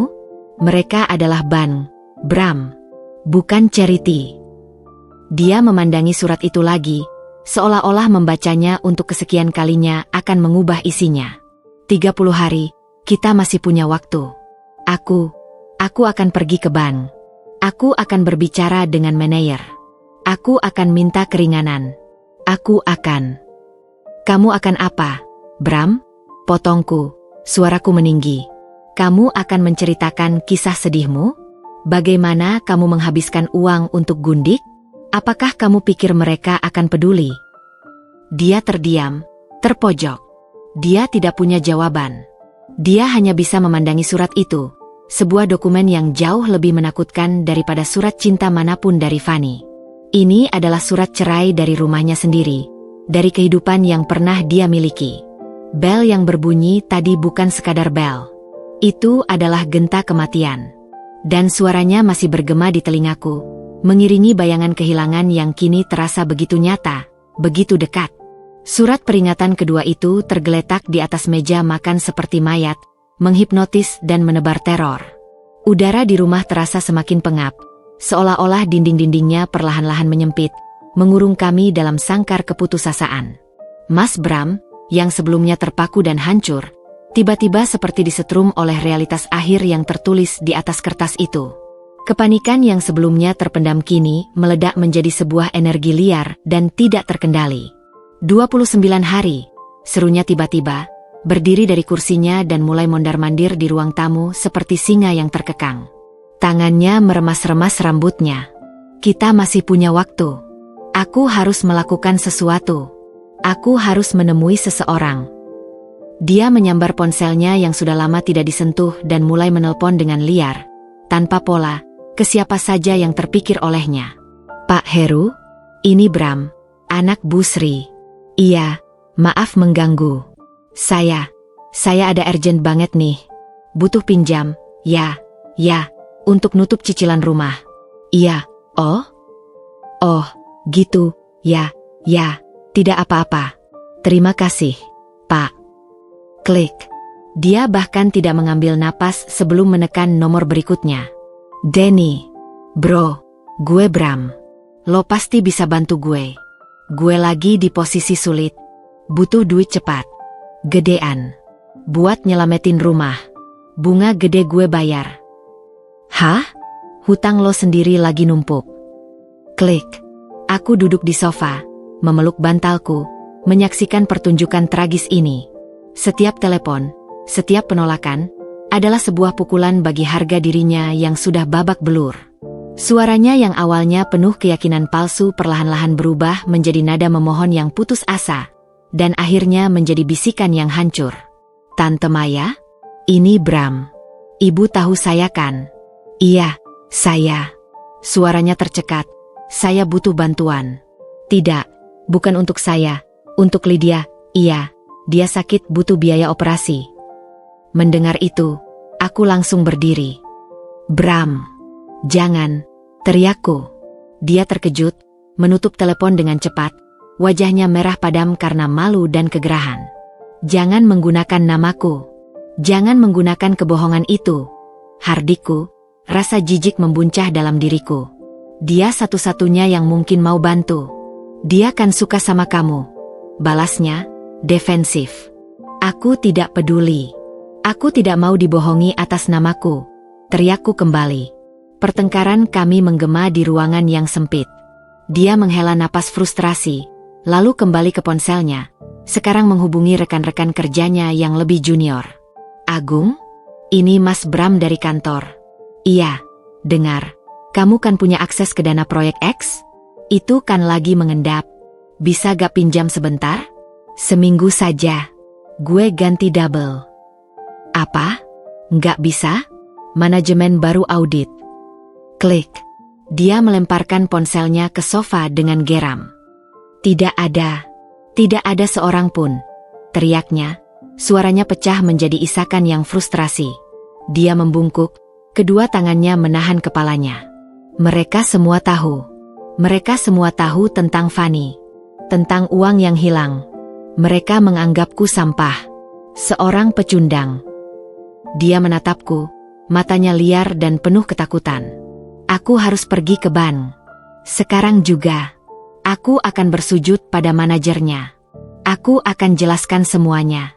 Aku akan minta dia kasih keringanan. Aku. Jelaskan apa, Bram? Potongku, tidak tahan lagi. Bahwa kau adalah seorang suami yang tidak bertanggung jawab yang menghabiskan uang untuk selingkuhan? Kau pikir itu akan membuat mereka berkata, "Oh, kasihan sekali, mari kita hapus hutangnya"? Itu hanya akan membuatmu semakin dipermalukan. Jadi aku harus bagaimana, Lid? Teriaknya, mendekatiku, wajahnya berjarak hanya beberapa inci. Beri aku solusi. Kau hanya duduk di sana dan menghina. Beri aku jawaban. Aku menatapnya, dan untuk pertama kalinya, aku melihat ketakutan murni di matanya. Ketakutan akan kehilangan, ketakutan akan kegagalan, ketakutan akan menjadi seorang yang tidak punya apa-apa. Dan di balik ketakutan itu, ada sebuah harapan kecil yang bodoh bahwa aku, istrinya, masih memiliki jawabannya. Tapi aku tidak punya. Aku menggeleng pelan. Aku tidak punya jawaban, Bram. Aku juga ketakutan. Aku juga tidak tahu harus berbuat apa. Pengakuanku yang jujur itu sepertinya melucuti senjatanya.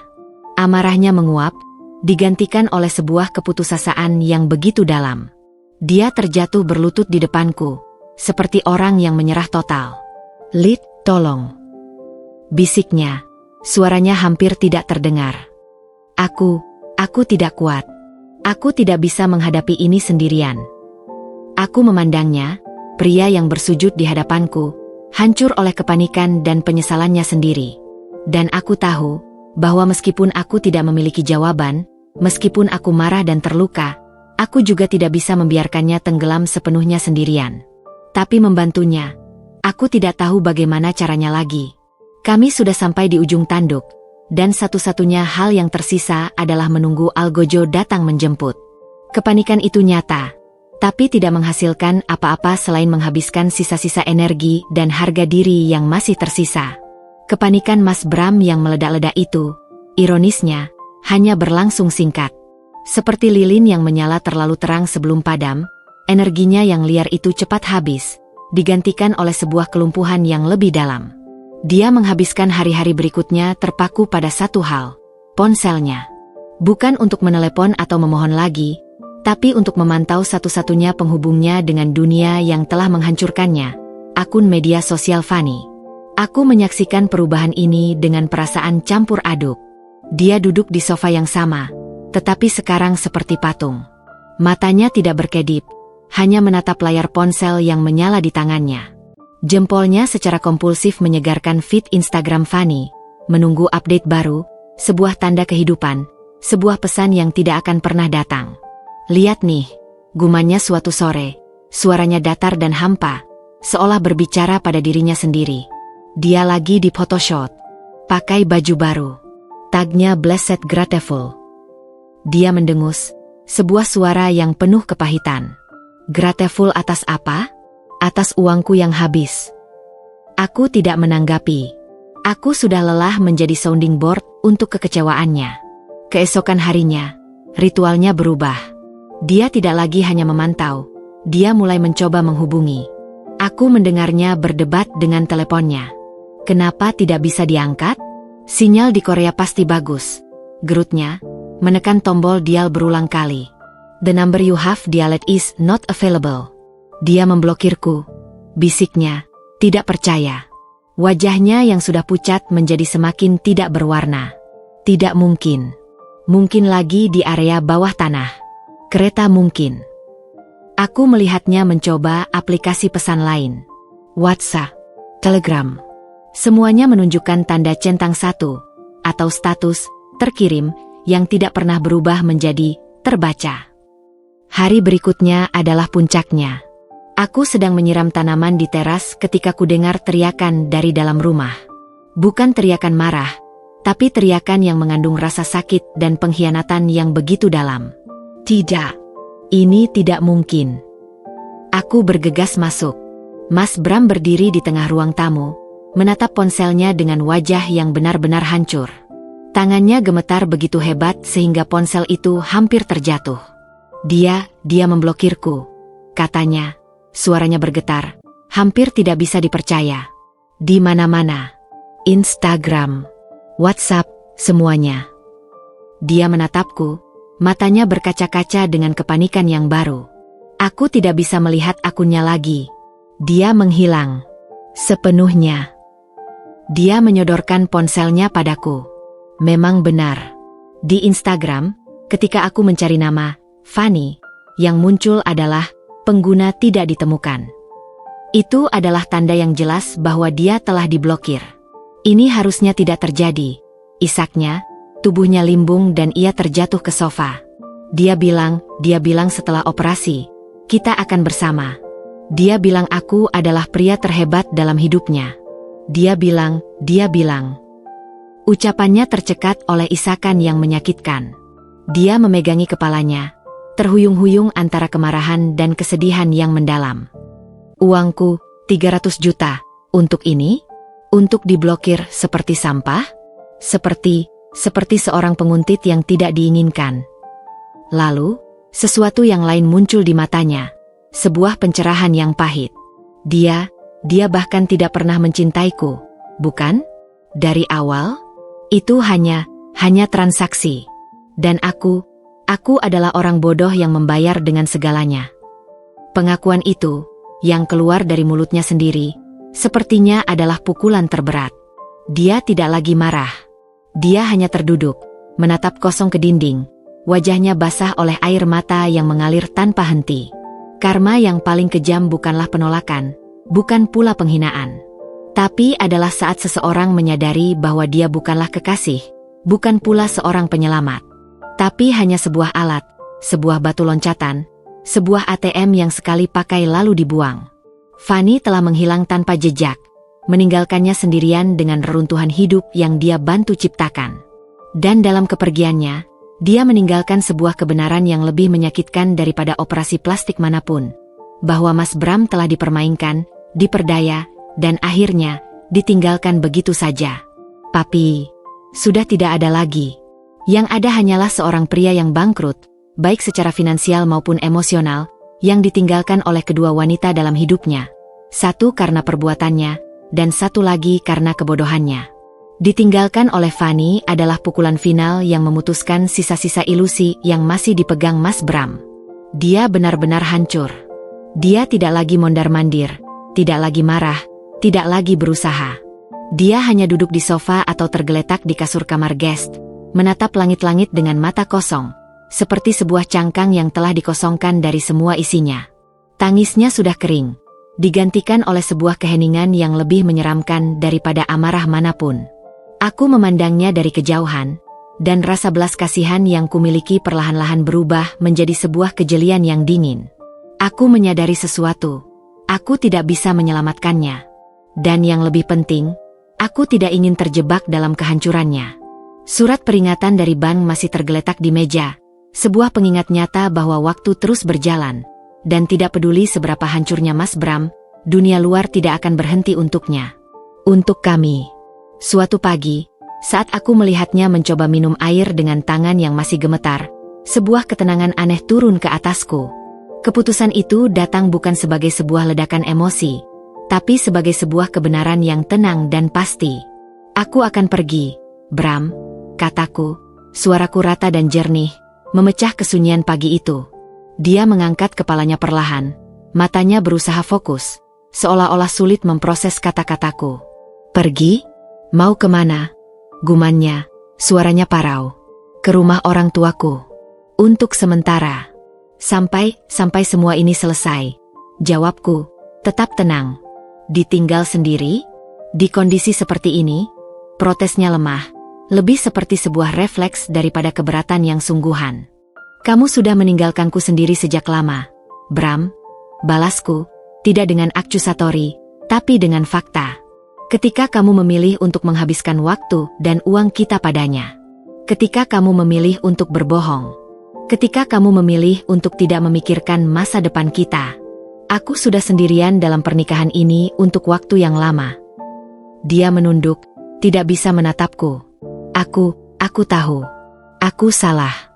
Tapi, jangan tinggalkan aku sekarang. Tolong. Aku tidak kuat sendirian.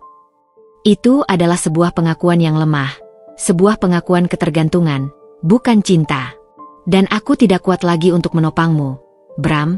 Jawabku, suaraku bergetar sedikit, tapi tetap tegas. Aku sudah mencoba. Aku sudah mendengarkan. Aku sudah bertahan. Tapi melihatmu seperti ini, dan mengetahui bahwa kita akan kehilangan rumah ini, aku tidak bisa. Aku harus menyelamatkan diriku sendiri. Jadi kamu hanya akan lari?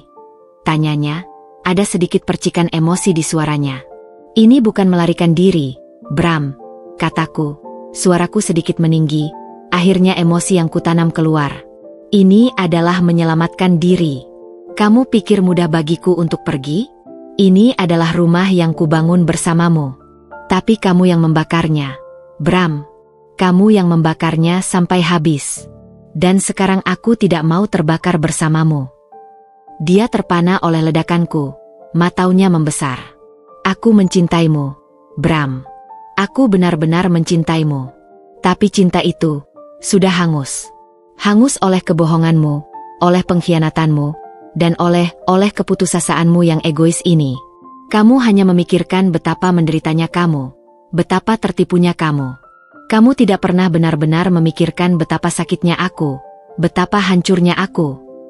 Air mata akhirnya menetes di pipiku, tapi bukan air mata kelemahan. Ini adalah air mata pembebasan. Jadi ya, aku pergi. Bukan untuk menghukummu, tapi karena aku masih punya sisa harga diri. Karena aku masih ingin bangkit lagi. Dan aku tidak bisa melakukan itu di sini, dikelilingi oleh semua kenangan pahit ini. Dan denganmu yang sudah menjadi bayangan dari pria yang dulu kucintai. Aku berbalik dan berjalan ke kamar, di mana koper kecil sudah kupersiapkan sejak 2 hari yang lalu, ketika keputusanku sudah bulat. Aku mendengar isakannya yang pelan dari ruang tamu, tapi aku tidak menoleh lagi. Beberapa menit kemudian, aku keluar dengan koperku. Dia masih duduk di posisi yang sama, wajahnya tertanam di tangannya. Selamat tinggal, Bram, kataku pelan. Saat aku berjalan melewatinya menuju pintu, dia tidak menjawab. Dia tidak mencoba menghentikanku. Aku membuka pintu, dan sinar matahari pagi menyambutku, hangat dan penuh harapan, kontras dengan kegelapan di dalam rumah. Aku menarik napas dalam-dalam, merasakan udara segar yang tidak terkontaminasi oleh keputusasaan dan pengkhianatan. Aku tidak menoleh lagi ketika aku menutup pintu. Bam, suara itu tidak lagi menggema dengan keras di hatiku. Itu hanyalah sebuah suara penutup, akhir dari sebuah babak, awal dari sebuah ketidakpastian, tapi setidaknya, sebuah ketidakpastian yang aku kendalikan. Aku memilih untuk diriku sendiri. Dan untuk pertama kalinya dalam berbulan-bulan, aku merasa ringan. Minggu-minggu di rumah orang tuaku terasa seperti berada dalam ruang decompression. Suasana di sana tenang, teratur, dan penuh dengan cinta yang tidak bersyarat. Ibu dengan sigap menyambutku tanpa banyak bertanya, seolah memahami bahwa yang kubutuhkan bukanlah interogasi, tetapi sebuah pelabuhan yang aman untuk berlabuh. Aku membantu ibu di dapur, mengurus kebun bapak, dan perlahan-lahan, seperti tanaman yang layu disirami, semangat hidupku mulai kembali. Usaha cateringku kuhidupkan kembali secara perlahan. Aku mulai dari pesanan-pesanan kecil untuk tetangga dan teman ibu. Setiap order yang masuk, setiap pujian untuk masakanku, adalah sebuah suntikan kepercayaan diri bahwa aku masih bisa berdiri di atas kakiku sendiri, tanpa bergantung pada siapapun. Namun, di balik kedamaian yang kubangun, ada sebuah keharusan yang terus menggelayuti pikiranku. Aku harus kembali. Bukan untuk Mas Bram, tapi untuk barang-barangku yang masih tertinggal di rumah itu. Beberapa album foto, surat-surat penting, buku-buku resep warisan nenek, dan mungkin, untuk menutup sebuah bab dengan resmi. Dengan memberanikan diri, pada suatu Selasa pagi, aku memberitahu ibu bahwa aku akan pergi ke rumah yang dulu, untuk mengambil sisa barang-barangku. Ibu hanya mengangguk, matanya penuh dengan kekhawatiran yang tidak terucap. Hati-hati, ya, pesannya singkat, namun syarat makna. Perjalanan ke rumah itu terasa aneh.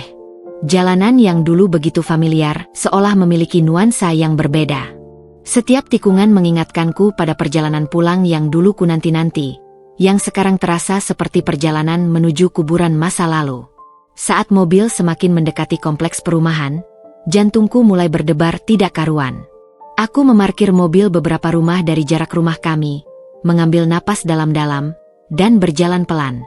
Dan kemudian, aku melihatnya.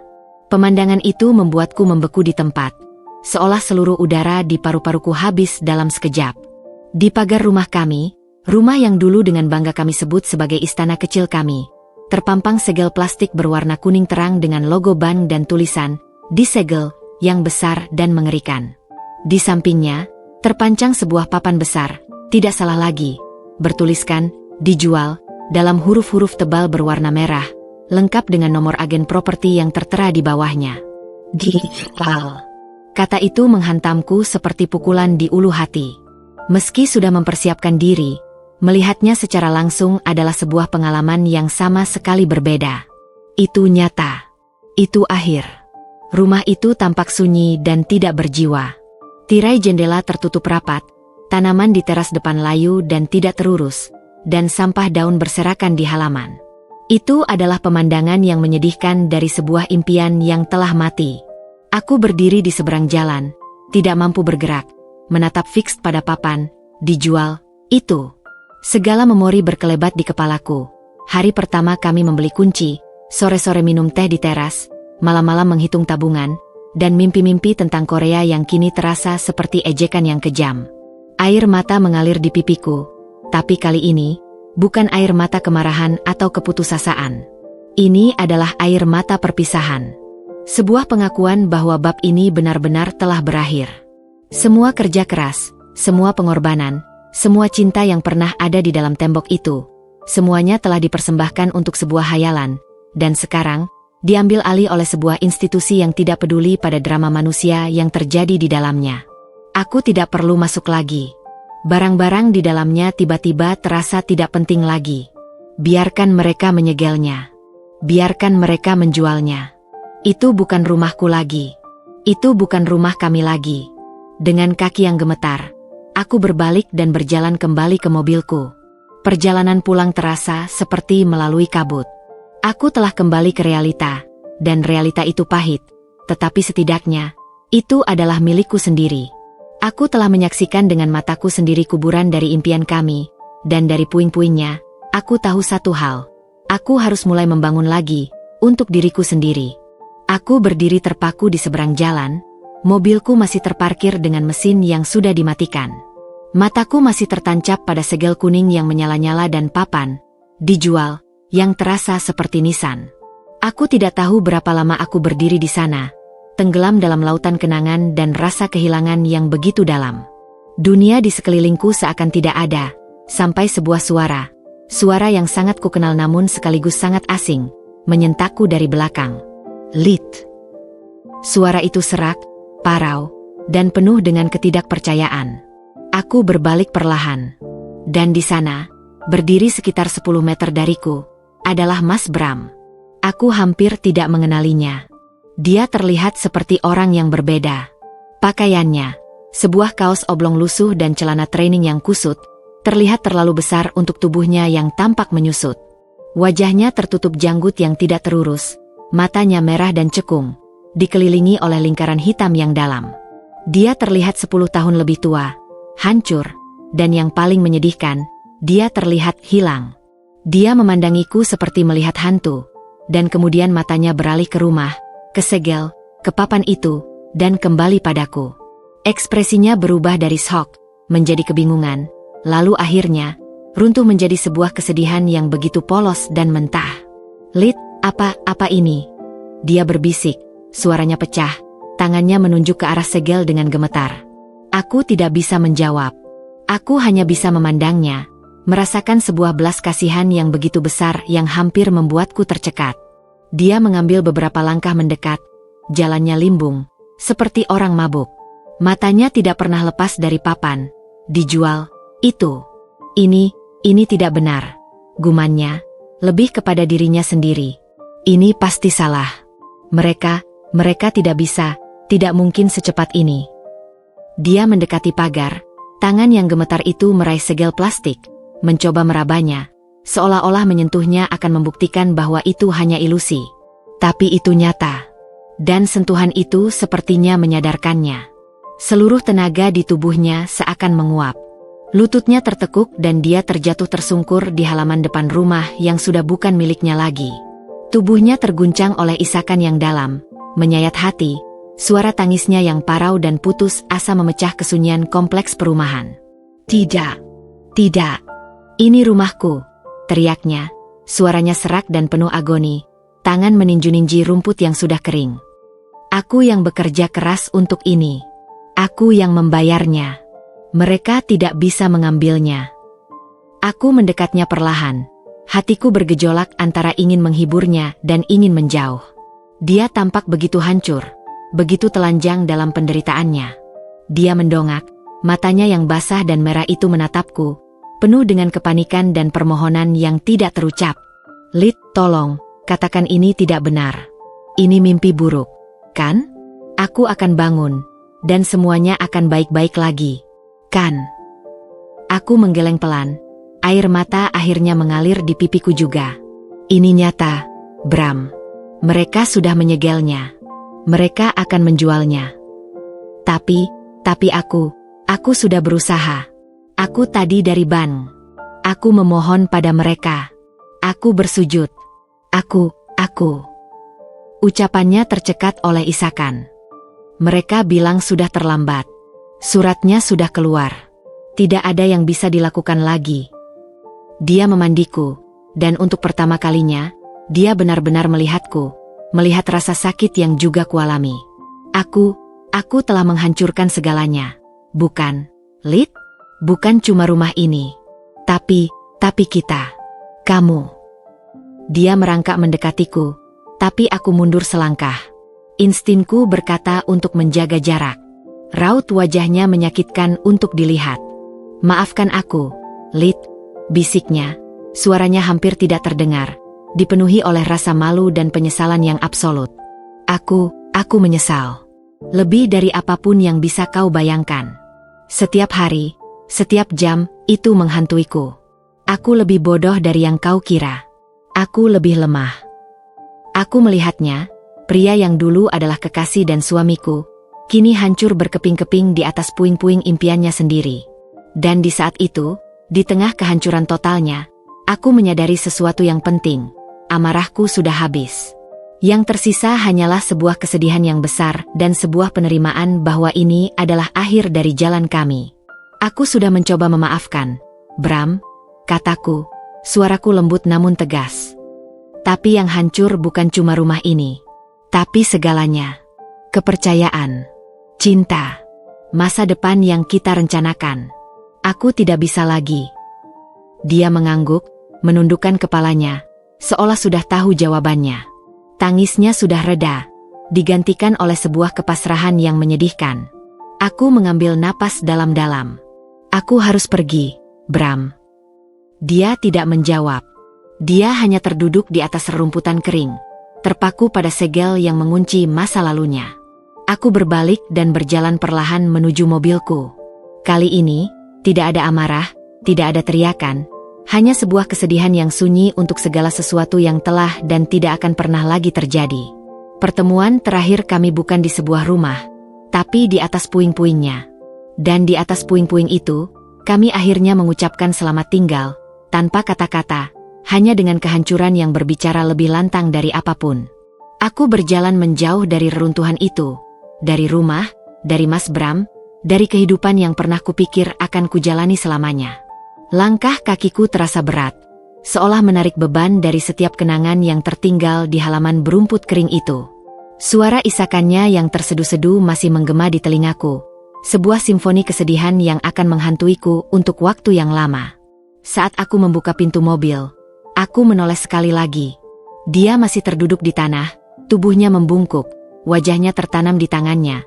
Terlihat begitu kecil dan hancur di bawah bayang-bayang rumah yang telah menjadi monumen kegagalannya. Ada dorongan terakhir, sebuah naluri keibuan yang lama tertanam, untuk berlari kembali, untuk menawarkan penghiburan, untuk setidaknya duduk di sampingnya dalam kesunyiannya. Tapi aku tidak melakukannya. Aku memasukkan kunci ke kontak dan menyalakan mesin. Suara mobil yang hidup adalah sebuah penegasan, sebuah pilihan yang aktif. Aku memilih untuk tidak tenggelam bersamanya. Aku memilih untuk tidak menjadi penopang terakhir dari sebuah bangunan yang telah roboh. Aku memilih diriku sendiri. Perjalanan pulang ke rumah orang tuaku terasa seperti sebuah prosesi. Aku melewati jalan-jalan yang sama, tapi kali ini, pandanganku tidak lagi kabur oleh air mata. Jalan itu terlihat jelas, terang benderang oleh matahari siang yang keras. Aku tidak menangis lagi. Rasa sakitnya masih ada, sebuah nyeri tumpul di dadaku, tapi itu adalah rasa sakit yang bersih, yang tidak lagi dikotori oleh harapan palsu atau kemarahan yang menggerogoti. Saat aku memasuki rumah orang tuaku, aroma makan siang yang dimasak ibu menyambutku. Ibu keluar dari dapur, serunya di tangannya, matanya langsung mencari wajahku, mencari tanda-tanda kerusakan. "Lid, kamu baik-baik saja?" tanyanya, suara penuh kekhawatiran. Aku mengangguk, dan untuk pertama kalinya dalam beberapa minggu, aku bisa tersenyum kecil. Senyum yang lemah, tapi asli. "Iya, Bu. Aku baik-baik saja." Aku menarik napas dalam-dalam. Aku melihat rumahnya. Sudah tersegel. Dan aku melihat Bram. Ibu mendekat, ingin memelukku, tapi aku mengangkat tanganku. "Tidak, Bu. Aku tidak butuh dipeluk. Aku hanya butuh mengatakannya. Mengakui bahwa itu sudah berakhir. Dan aku akan baik-baik saja." Ibu memandangiku, dan di matanya, aku melihat sebuah kebanggaan yang samar, sebuah pengakuan bahwa putrinya akhirnya telah berdiri tegak. "Kamu kuat, Nak. Lebih kuat dari yang kamu kira." "Aku tidak punya pilihan lain, Bu," jawabku, suaraku lembut tapi yakin. Dia memilih untuk menghancurkannya. Aku memilih untuk tidak ikut hancur. Aku berjalan ke kamar kecilku, ruangan yang penuh dengan kenangan masa kecilku. Aku berdiri di depan cermin dan melihat bayanganku. Wajah itu terlihat lelah, ada bayangan kesedihan di matanya, tapi ada juga sebuah ketegasan baru, sebuah kekuatan yang muncul dari pilihan-pilihan sulit. Hari itu, Aku tidak lagi menyembunyikan diri. Aku duduk bersama orang tuaku untuk makan malam, bercakap-cakap tentang hal-hal kecil, tentang rencana untuk memperluas usahaku, mungkin membuka etalase kecil. Aku menerima telepon dari seorang teman lama yang mendengar kabarnya dan menawarkan dukungan. Aku tidak menyangkal, tidak juga membahasnya secara detail. Aku hanya berkata, "Ya, itu sudah berakhir. Sekarang aku sedang move on." Malamnya, saat aku berbaring di tempat tidur, memandangi langit-langit, pikiranku tidak lagi dipenuhi oleh kemarahan atau rasa sakit terhadap Bram. Sebaliknya, aku memikirkan masa depanku. Sebuah apartemen kecil yang bersih, dapur yang terang untuk usahaku, sebuah kehidupan yang sederhana tapi damai, yang sepenuhnya milikku. Aku memilih untuk tidak membiarkan pengkhianatannya mendefinisikan sisa hidupku. Aku memilih untuk belajar dari kesedihan ini, untuk menjadi lebih bijak, lebih mandiri, dan suatu hari nanti, mungkin, untuk bisa mempercayai lagi, bukan karena naif, tapi karena kuat. Aku memilih untuk diriku sendiri. Dan untuk pertama kalinya sejak segalanya berantakan, pilihan itu terasa seperti sebuah kemenangan, bukan sebuah pelarian. Itu adalah akhir dari sebuah bab, tapi juga kalimat pertama dari sebuah bab baru yang akan kutulis sendiri, dengan tanganku sendiri, dan sesuai dengan syaratku sendiri. Karma telah berjalan untuknya. Sekarang, waktuku untuk membangun kembali.